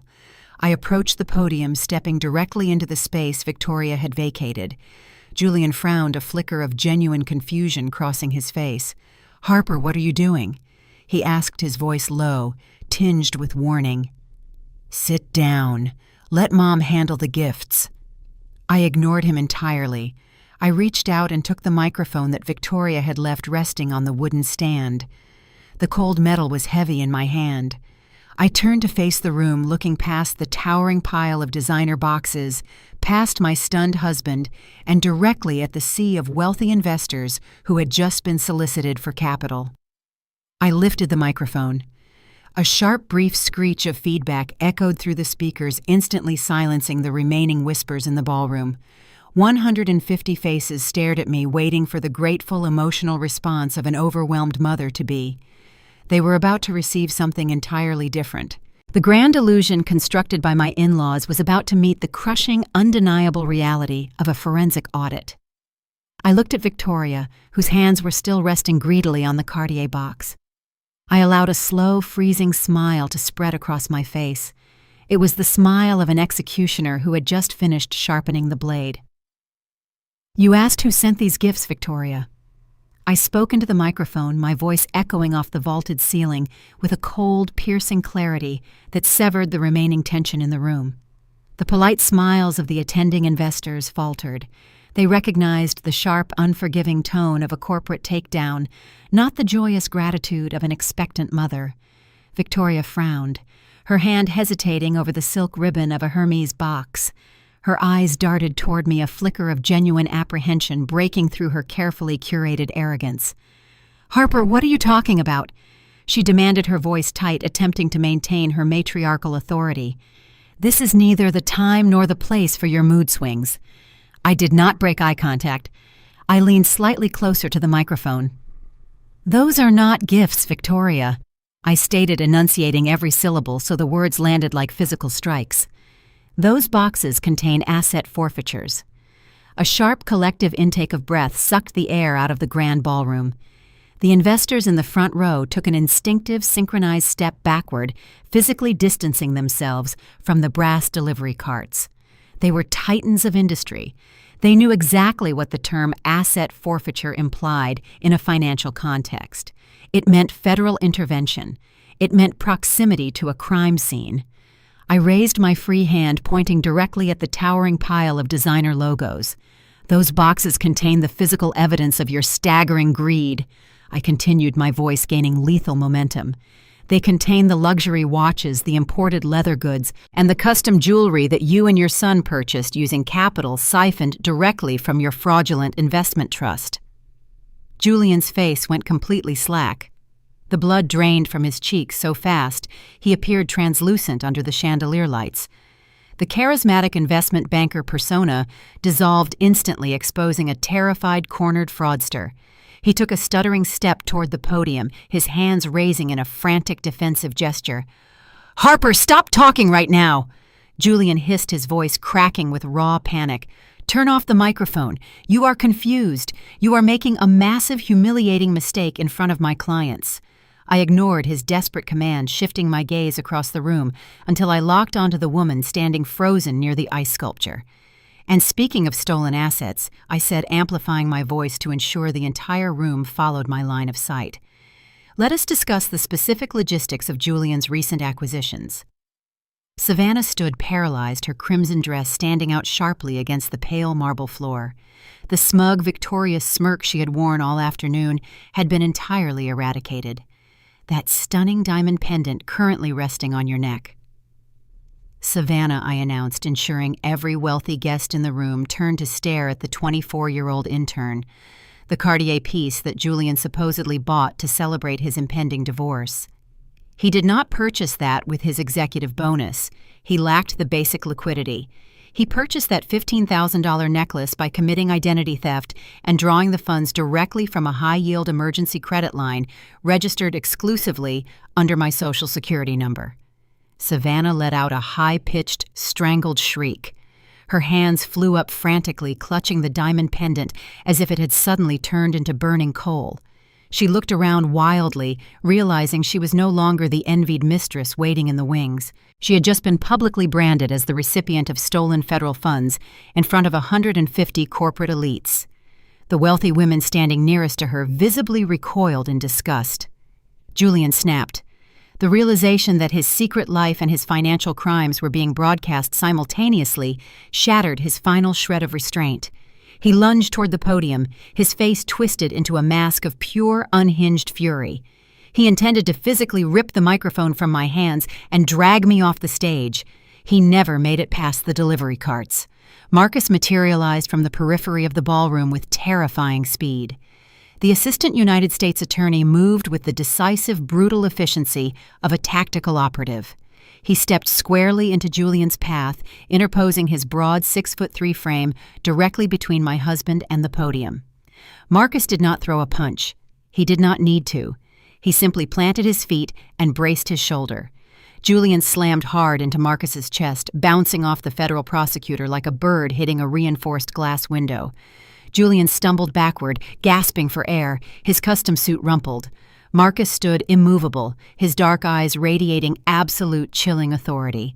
"Take one more step toward her," Julian Marcus warned, his voice low but carrying a lethal promise. "And I will add assaulting a federal officer to your incoming indictment. Julian froze his chest, heaving his eyes darting frantically between Marcus and the delivery men who still stood motionless behind the carts. Victoria clutched the edge of the brass cart, her knuckles white. She looked at me, her face contorting with a desperate, venomous denial. "You are insane!" she shrieked, her voice echoing shrilly across the silent ballroom. "This is a psychotic breakdown. My trust is a fully vetted, legitimate philanthropic organization. I paid for this entire event out of my own pocket to support you." I looked down at the woman who had spent hours mocking my upbringing, who had actively conspired to use my unborn child as a fundraising prop.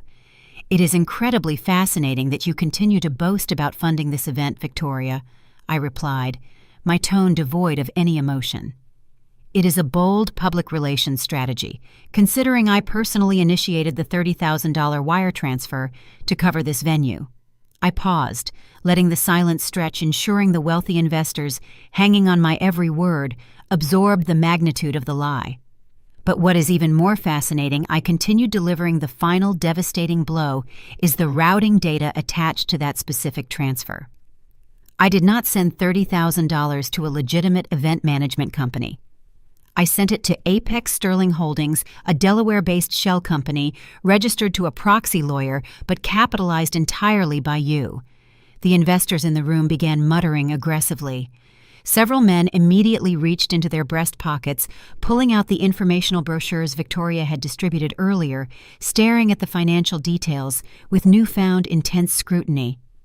"You requested that I transfer my savings to fund this baby shower," I stated, turning my gaze to sweep across the outraged crowd. "But the digital ledger confirms that you immediately washed those funds through the Shell Company to pay out quarterly dividends to your early investors. You are not running a philanthropic trust, Victoria. You are operating a sophisticated Ponzi scheme, and you are using my child's celebration to solicit the next round of victims." Victoria's mouth opened and closed silently. The sophisticated, untouchable matriarch was entirely gone, replaced by a terrified fraudster caught in the glare of the spotlight. She looked at the hedge fund managers and real estate developers she had been courting all afternoon. They were no longer looking at her with admiration or professional interest. They were looking at her with pure, unadulterated hostility. They realized they had almost handed their capital directly to a criminal enterprise. "You have no proof of any of this," Julian stammered, his voice weak, desperately trying to construct a defense from behind Marcus's formidable barricade. "You cannot just stand there and make wild accusations without evidence." I smiled. It was the smile of an auditor who had already balanced the ledger. "I do not need to make accusations, Julian," I replied smoothly. "I simply compile the data. And the complete unredacted forensic audit detailing your forged home equity loan, Victoria's Shell Companies, and the specific routing numbers for this Ponzi scheme was submitted to the Federal Bureau of Investigation 72 hours ago. The absolute finality of my statement hung heavily in the air. Julian and Victoria were completely paralyzed, trapped on a stage of their own making, staring down the barrel of a federal investigation they could not possibly escape. The meticulously crafted illusion of their high society dominance had been utterly obliterated. But the presentation of the evidence was only the preamble. The true, inescapable execution of their consequences was about to begin, and it required a visual aid far more compelling than a verbal audit. Julian opened his mouth, desperately grasping for a lie, an excuse, any shred of narrative control to counter the devastating public exposure. I did not grant him a single second to speak. I reached into the pocket of my maternity dress and withdrew a small, discreet presentation remote. I aimed it directly at the audiovisual control booth located in the balcony above the ballroom floor. I pressed a single button. The motorized canvas screen, originally lowered behind the podium to display a heartwarming, fabricated montage of Julian's childhood photos, and my ultrasound images abruptly changed inputs. The soft, ambient light of the ballroom was instantly overpowered by the harsh, glaring illumination of high-resolution digital data. A massive, incredibly detailed financial schematic populated the 10-foot screen. It was not a chaotic jumble of numbers. It was a masterpiece of forensic visualization designed to be instantly comprehensible to the room full of seasoned investors and corporate executives. The collective intake of breath from the audience confirmed the impact of the visual evidence. I directed my gaze straight at Julian. He was shivering his custom suit hanging awkwardly on a frame that had suddenly lost all its arrogant rigidity. "You attempted to leverage my personal assets to shield yourself from the consequences of your mother's collapsing fraud," I announced, projecting my voice clearly to ensure the microphone captured every syllable. I clicked the remote. The screen zoomed in on a specific high-contrast document. "This is a finalized application for a $500,000 home equity line of credit," I explained, pacing slowly behind the podium.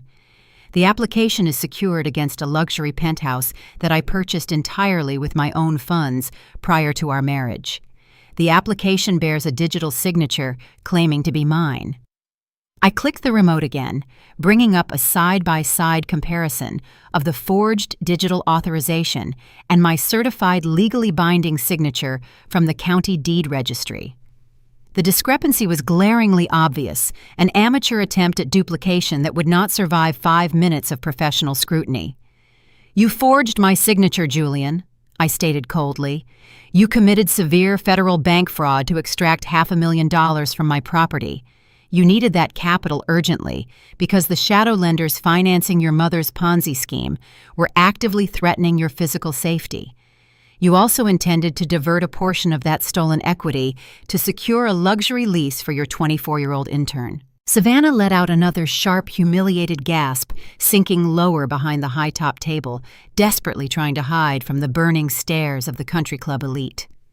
Julian's face twisted in sheer terror. He looked back at the screen, then at the wealthy investors who were now actively photographing the projected evidence with their smartphones. He was trapped in a nightmare, his entire reputation disintegrating in real time, but the fatal blow was yet to be delivered. "You thought the transaction was seamless, Julian." I continued, my voice devoid of any mercy.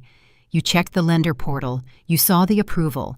You authorized the disbursement to route the $500,000 directly into the operating account of Apex Sterling Holdings to appease your creditors." I hit the button on the remote one final time. The projection screen shifted, displaying the official banking transfer ledger. The destination routing number was highlighted in bright, undeniable yellow. "But you forgot who you married," I said, leaning closer to the microphone. "You forgot that I audit complex financial architecture for a living. I intercepted your fraudulent disbursement authorization. I accessed the portal, and I rewrote the destination routing codes." Julian stopped breathing. His eyes bulged, fixed on the highlighted numbers on the massive screen behind me. He recognized immediately that the routing sequence did not belong to his mother's Delaware Shell Company. "That $500,000 never reached your accounts, Julian," I declared, sealing his fate. "The funds were instantly diverted. They are currently locked, frozen, and entirely secured inside an active monitored evidence escrow account managed directly by the United States Department of Justice." The silence in the ballroom fractured violently. The implications of the statement hit the crowd of seasoned investors like a shockwave. A prominent tech billionaire standing near the front row, a man who had been visibly nodding along to Victoria's fraudulent investment pitch just 10 minutes prior, reacted with explosive anger. He realized how close he had come to funneling his capital into a targeted federal crime scene. He hurled his crystal wine glass toward the floor. The glass shattered against the marble with a sharp, deafening crash, spraying red wine across the polished stone. "You lying thieves!" the billionaire roared, pointing a furious finger at Victoria, who was now trembling uncontrollably near the delivery carts. "You tried to solicit my funds while under active federal investigation. I will see you both rot in a federal penitentiary." The room descended into absolute chaos. The polite, refined veneer of the baby shower evaporated entirely. The elite guests began shouting, pulling out their phones to cancel pending transfers, contact their legal teams, and demand immediate accountability. Victoria stumbled backward, clutching her chest entirely, unable to process the total public annihilation of her carefully constructed empire. Julian dropped to his knees, his hands covering his face, sobbing uncontrollably as the reality of his impending imprisonment crushed him. The trap had sprung flawlessly, but the digital execution was only the preamble. The physical consequences of their staggering greed were waiting just outside the ballroom doors, ready to make a highly disruptive, thoroughly devastating entrance. The sharp crash of the billionaire's shattered wine glass had barely finished echoing across the chaotic ballroom when the real operation initiated. The 4 delivery men who had stood silently behind the brass carts loaded with designer boxes moved with synchronized, terrifying speed. They did not gently remove their unmarked black jackets. They ripped them open, the heavy fabric tearing slightly to reveal dark tactical vests underneath.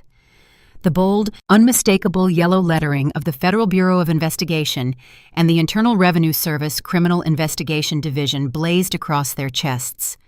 The illusion of a high society celebration disintegrated instantly, replaced by the grim, unyielding reality of a highly coordinated federal raid. The room erupted. The shouting of the enraged investors died in their throats, replaced by gasps of shock as they scrambled backward, frantically trying to distance themselves from the designated targets. They were desperate to prove they were mere bystanders, completely unaffiliated with the massive criminal conspiracy unfolding in their midst. A tall, broad-shouldered IRS agent stepped forward, bypassing the pile of confiscated luxury goods. He did not yell to make his voice heard. He spoke with the resonant, unwavering authority of a man executing a federal warrant. Victoria and Julian, the agent, announced his gaze, locking onto the 2 figures cowering near the podium. "You are both under arrest for conspiracy to commit federal bank fraud, international money laundering, and the operation of an illicit Ponzi scheme." The heavy metallic rasp of steel handcuffs being unclipped from tactical belts filled the silence. It was a cold, mechanical sound that cut straight to the bone. Victoria collapsed completely. Her legs gave out, and she hit the polished marble floor with a heavy thud. Her pristine silk evening gown pooled around her knees. She threw her hands in the air, sobbing hysterically. Black mascara ran down her cheeks in thick, dark streaks, ruining her expensive, carefully curated appearance. The sophisticated matriarch who had spent the afternoon mocking my background was now wailing on the ground like a terrified child. She did not seek comfort from her son. Her survival instinct overrode any remaining maternal loyalty. As 2 FBI agents approached her with handcuffs ready, Victoria turned her panicked, tear-filled eyes toward Julian. "This is your fault!" Victoria shrieked, her voice cracking under the strain. "I told you to be careful with the Shell accounts. I told you not to mess with the emergency credit lines. You got sloppy. You brought the federal government right to our front door. You ruined everything." Julian remained curled on the floor, clutching his head in his hands. He did not defend himself. He was hyperventilating, pulling in rapid, shallow breaths that failed to fill his lungs. He was watching his career, his freedom, and his entire arrogant existence evaporate. As the agent hauled him roughly to his feet, pulling his arms forcefully behind his back, Julian looked at me. Tears streamed down his face, completely stripping him of the false bravado he had worn like armor. He opened his mouth desperately, seeking a sliver of the compliance I had once offered him, but he found nothing but a blank, unyielding stare. The steel cuffs snapped shut around his wrists, locking him securely into his new reality. Near the secondary bar, Savannah realized the devastating scope of the raid. The 24-year-old intern, who had strutted into the room believing she was ascending to the throne of a wealthy executive, suddenly understood that she was directly implicated. She touched the $15,000 Cartier diamond pendant resting on her collarbone, realizing it was not a gift. It was stolen federal evidence. She turned on her heel and sprinted toward the rear exit doors, desperately hoping to slip out in the chaos. She never reached the handles. 2 female FBI agents materialized from the crowd, cutting off her escape route. They moved efficiently, grabbing Savannah by the arms and pinning her firmly against the heavy wooden doors. "Let me go!" Savannah screamed, thrashing against their tight grip. "I do not know anything about a Ponzi scheme. I am just an intern. I did not do anything wrong. You are in possession of assets procured through federal identity theft and wire fraud," one of the agents stated, coldly retrieving a pair of handcuffs. "You are being detained as an active co-conspirator in the concealment of illicit funds." The agent reached up and forcefully unclasped the diamond necklace from Savannah's neck, dropping it into a clear plastic evidence bag. Savannah sobbed loudly as her wrists were locked behind her back, her dreams of luxury ending in severe federal charges. I remained seated at the head table sipping my mineral water. The execution was meticulous. The predators who had planned to drain my assets and leave me destitute were now being marched out of the country club in disgrace, their crimes fully documented and legally sealed. But Julian was about to discover that the federal charges were only the first layer of his punishment.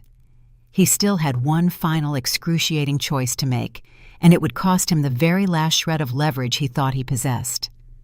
The federal agents marched Julian across the ballroom floor.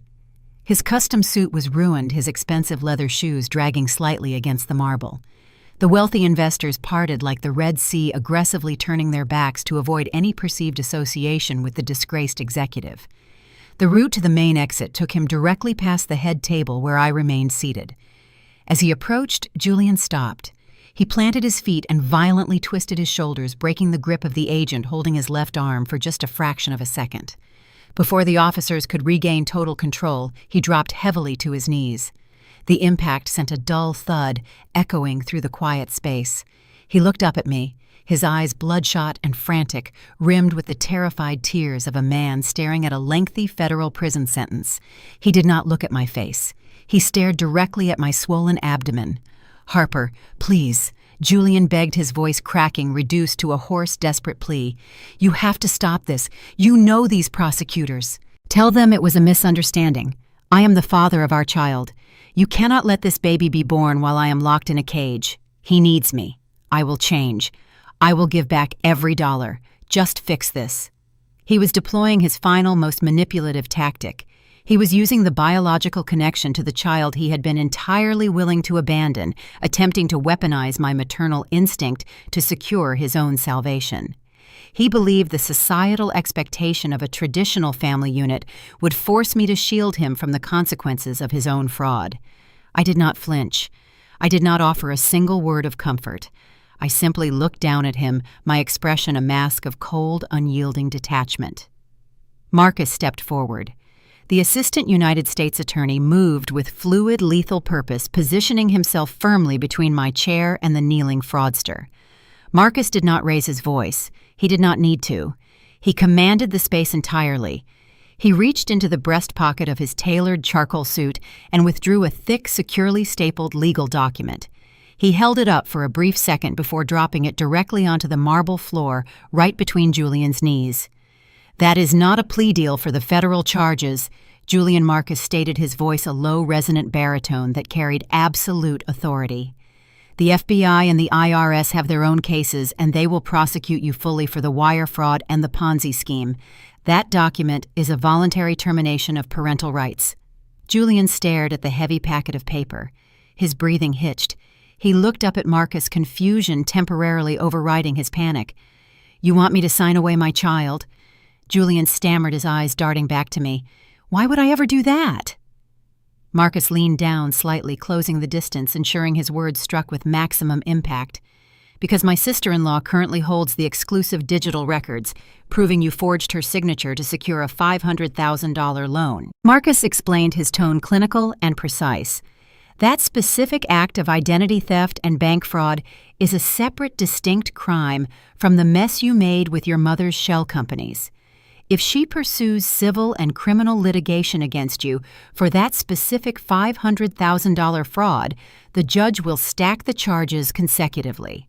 Marcus paused, letting the legal reality settle heavily over Julian. "You sign that document right now, surrendering all legal and physical custody permanently, severing your biological ties to that child," Marcus commanded. In exchange, Harper signs a non-disclosure agreement specifically regarding the forged home equity loan. She will not file the civil suit. She will not hand that specific piece of digital evidence to the prosecutor handling your case. If you refuse, she files the suit tomorrow morning. The additional bank fraud charges will guarantee you do not see the outside of a federal penitentiary until this child is 40 years old.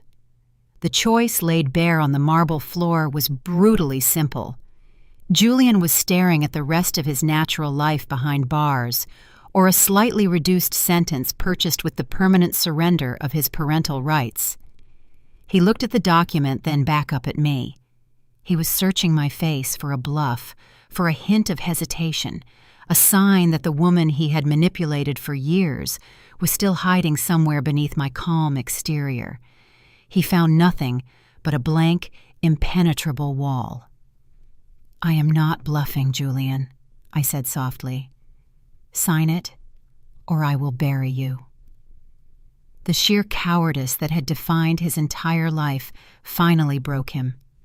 Faced with the terrifying prospect of decades in a maximum security facility and a massive, insurmountable debt, the illusion of the devoted father vanished instantly. His survival instinct, driven purely by selfish preservation, took absolute control. Julian reached out with trembling, handcuffed hands. An agent stepped forward, briefly loosening the right cuff just enough to allow him limited mobility. Marcus handed him a sleek silver pen.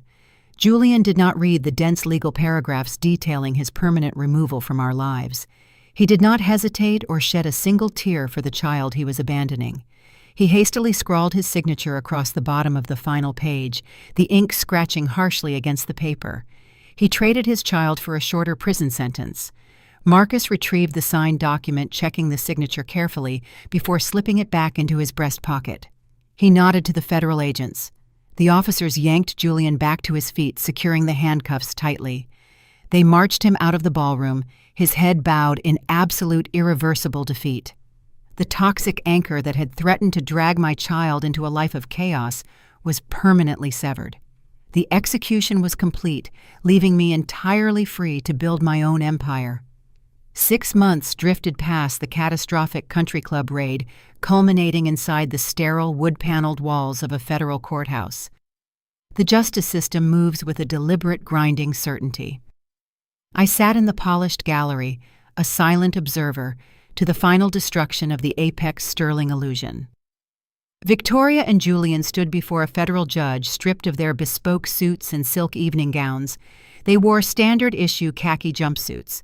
The haughty matriarch looked frail, her posture hollowed out by the harsh reality of detention. Julian stared at the floor, a broken man who had gambled his family and lost his freedom. The judge did not entertain their pleas for leniency. He cited the predatory nature of their scheme, noting how they preyed on trust to fund their vanity. The gavel struck the sounding block, echoing like a vault locking shut.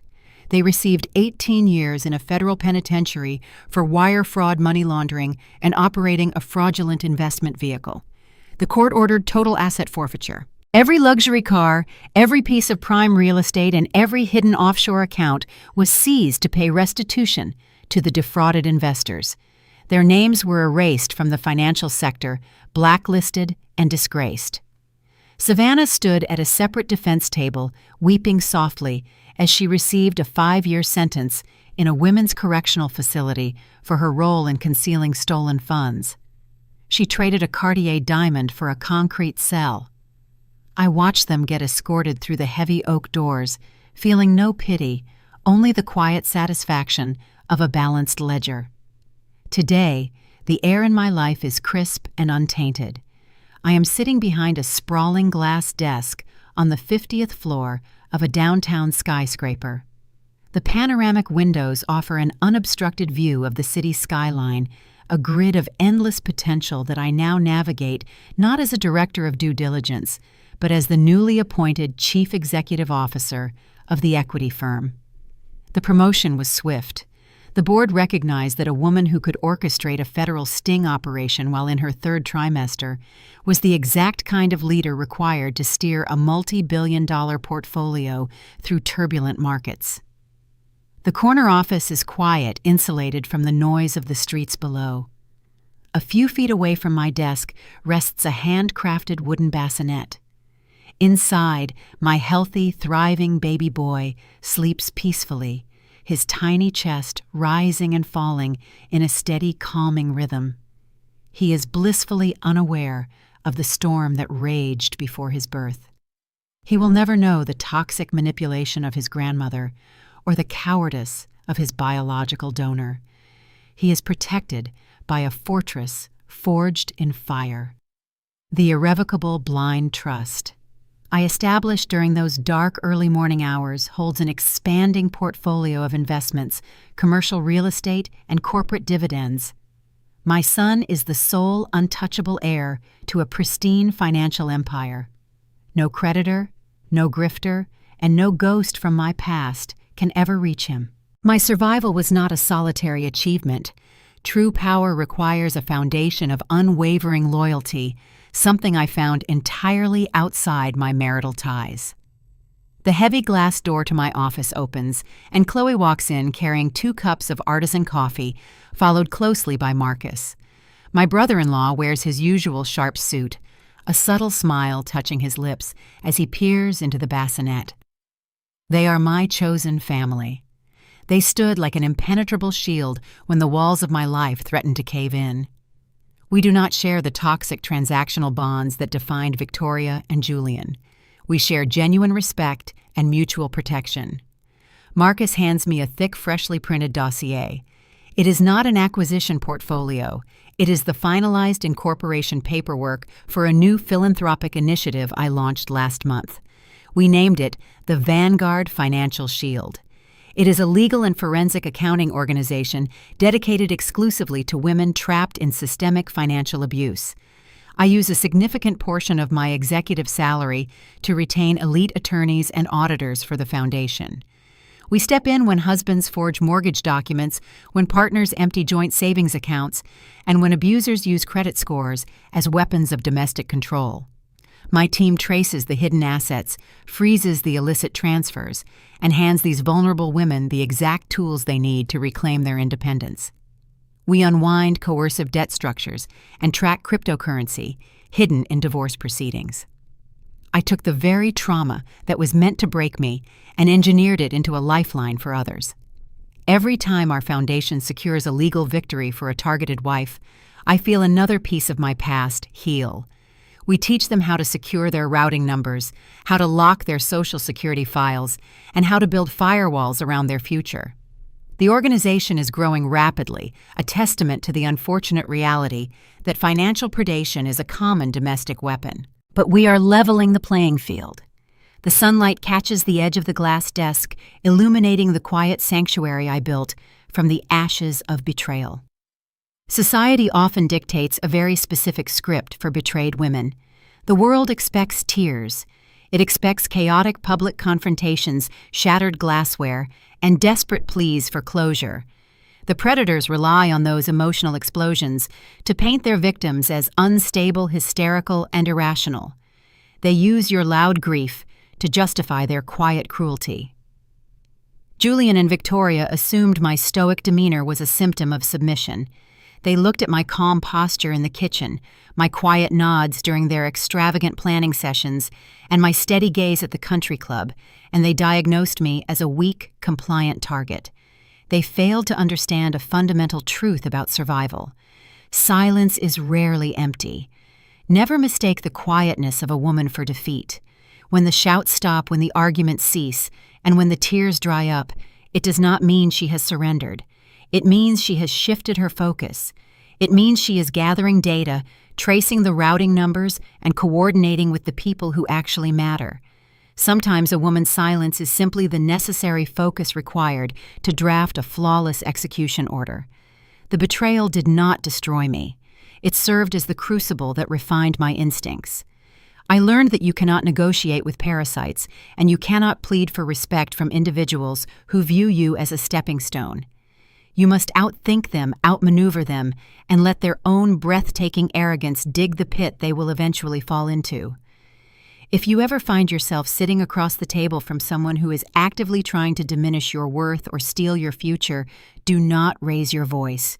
Raise your standards, gather your evidence, secure your perimeter, and let them talk themselves straight into a trap they can never escape. Looking out over the city skyline as the evening lights begin to flicker on, I realize the journey from a betrayed wife to a corporate titan taught me truths that no university degree ever could. Surviving a criminal enterprise disguised as a family requires more than just endurance.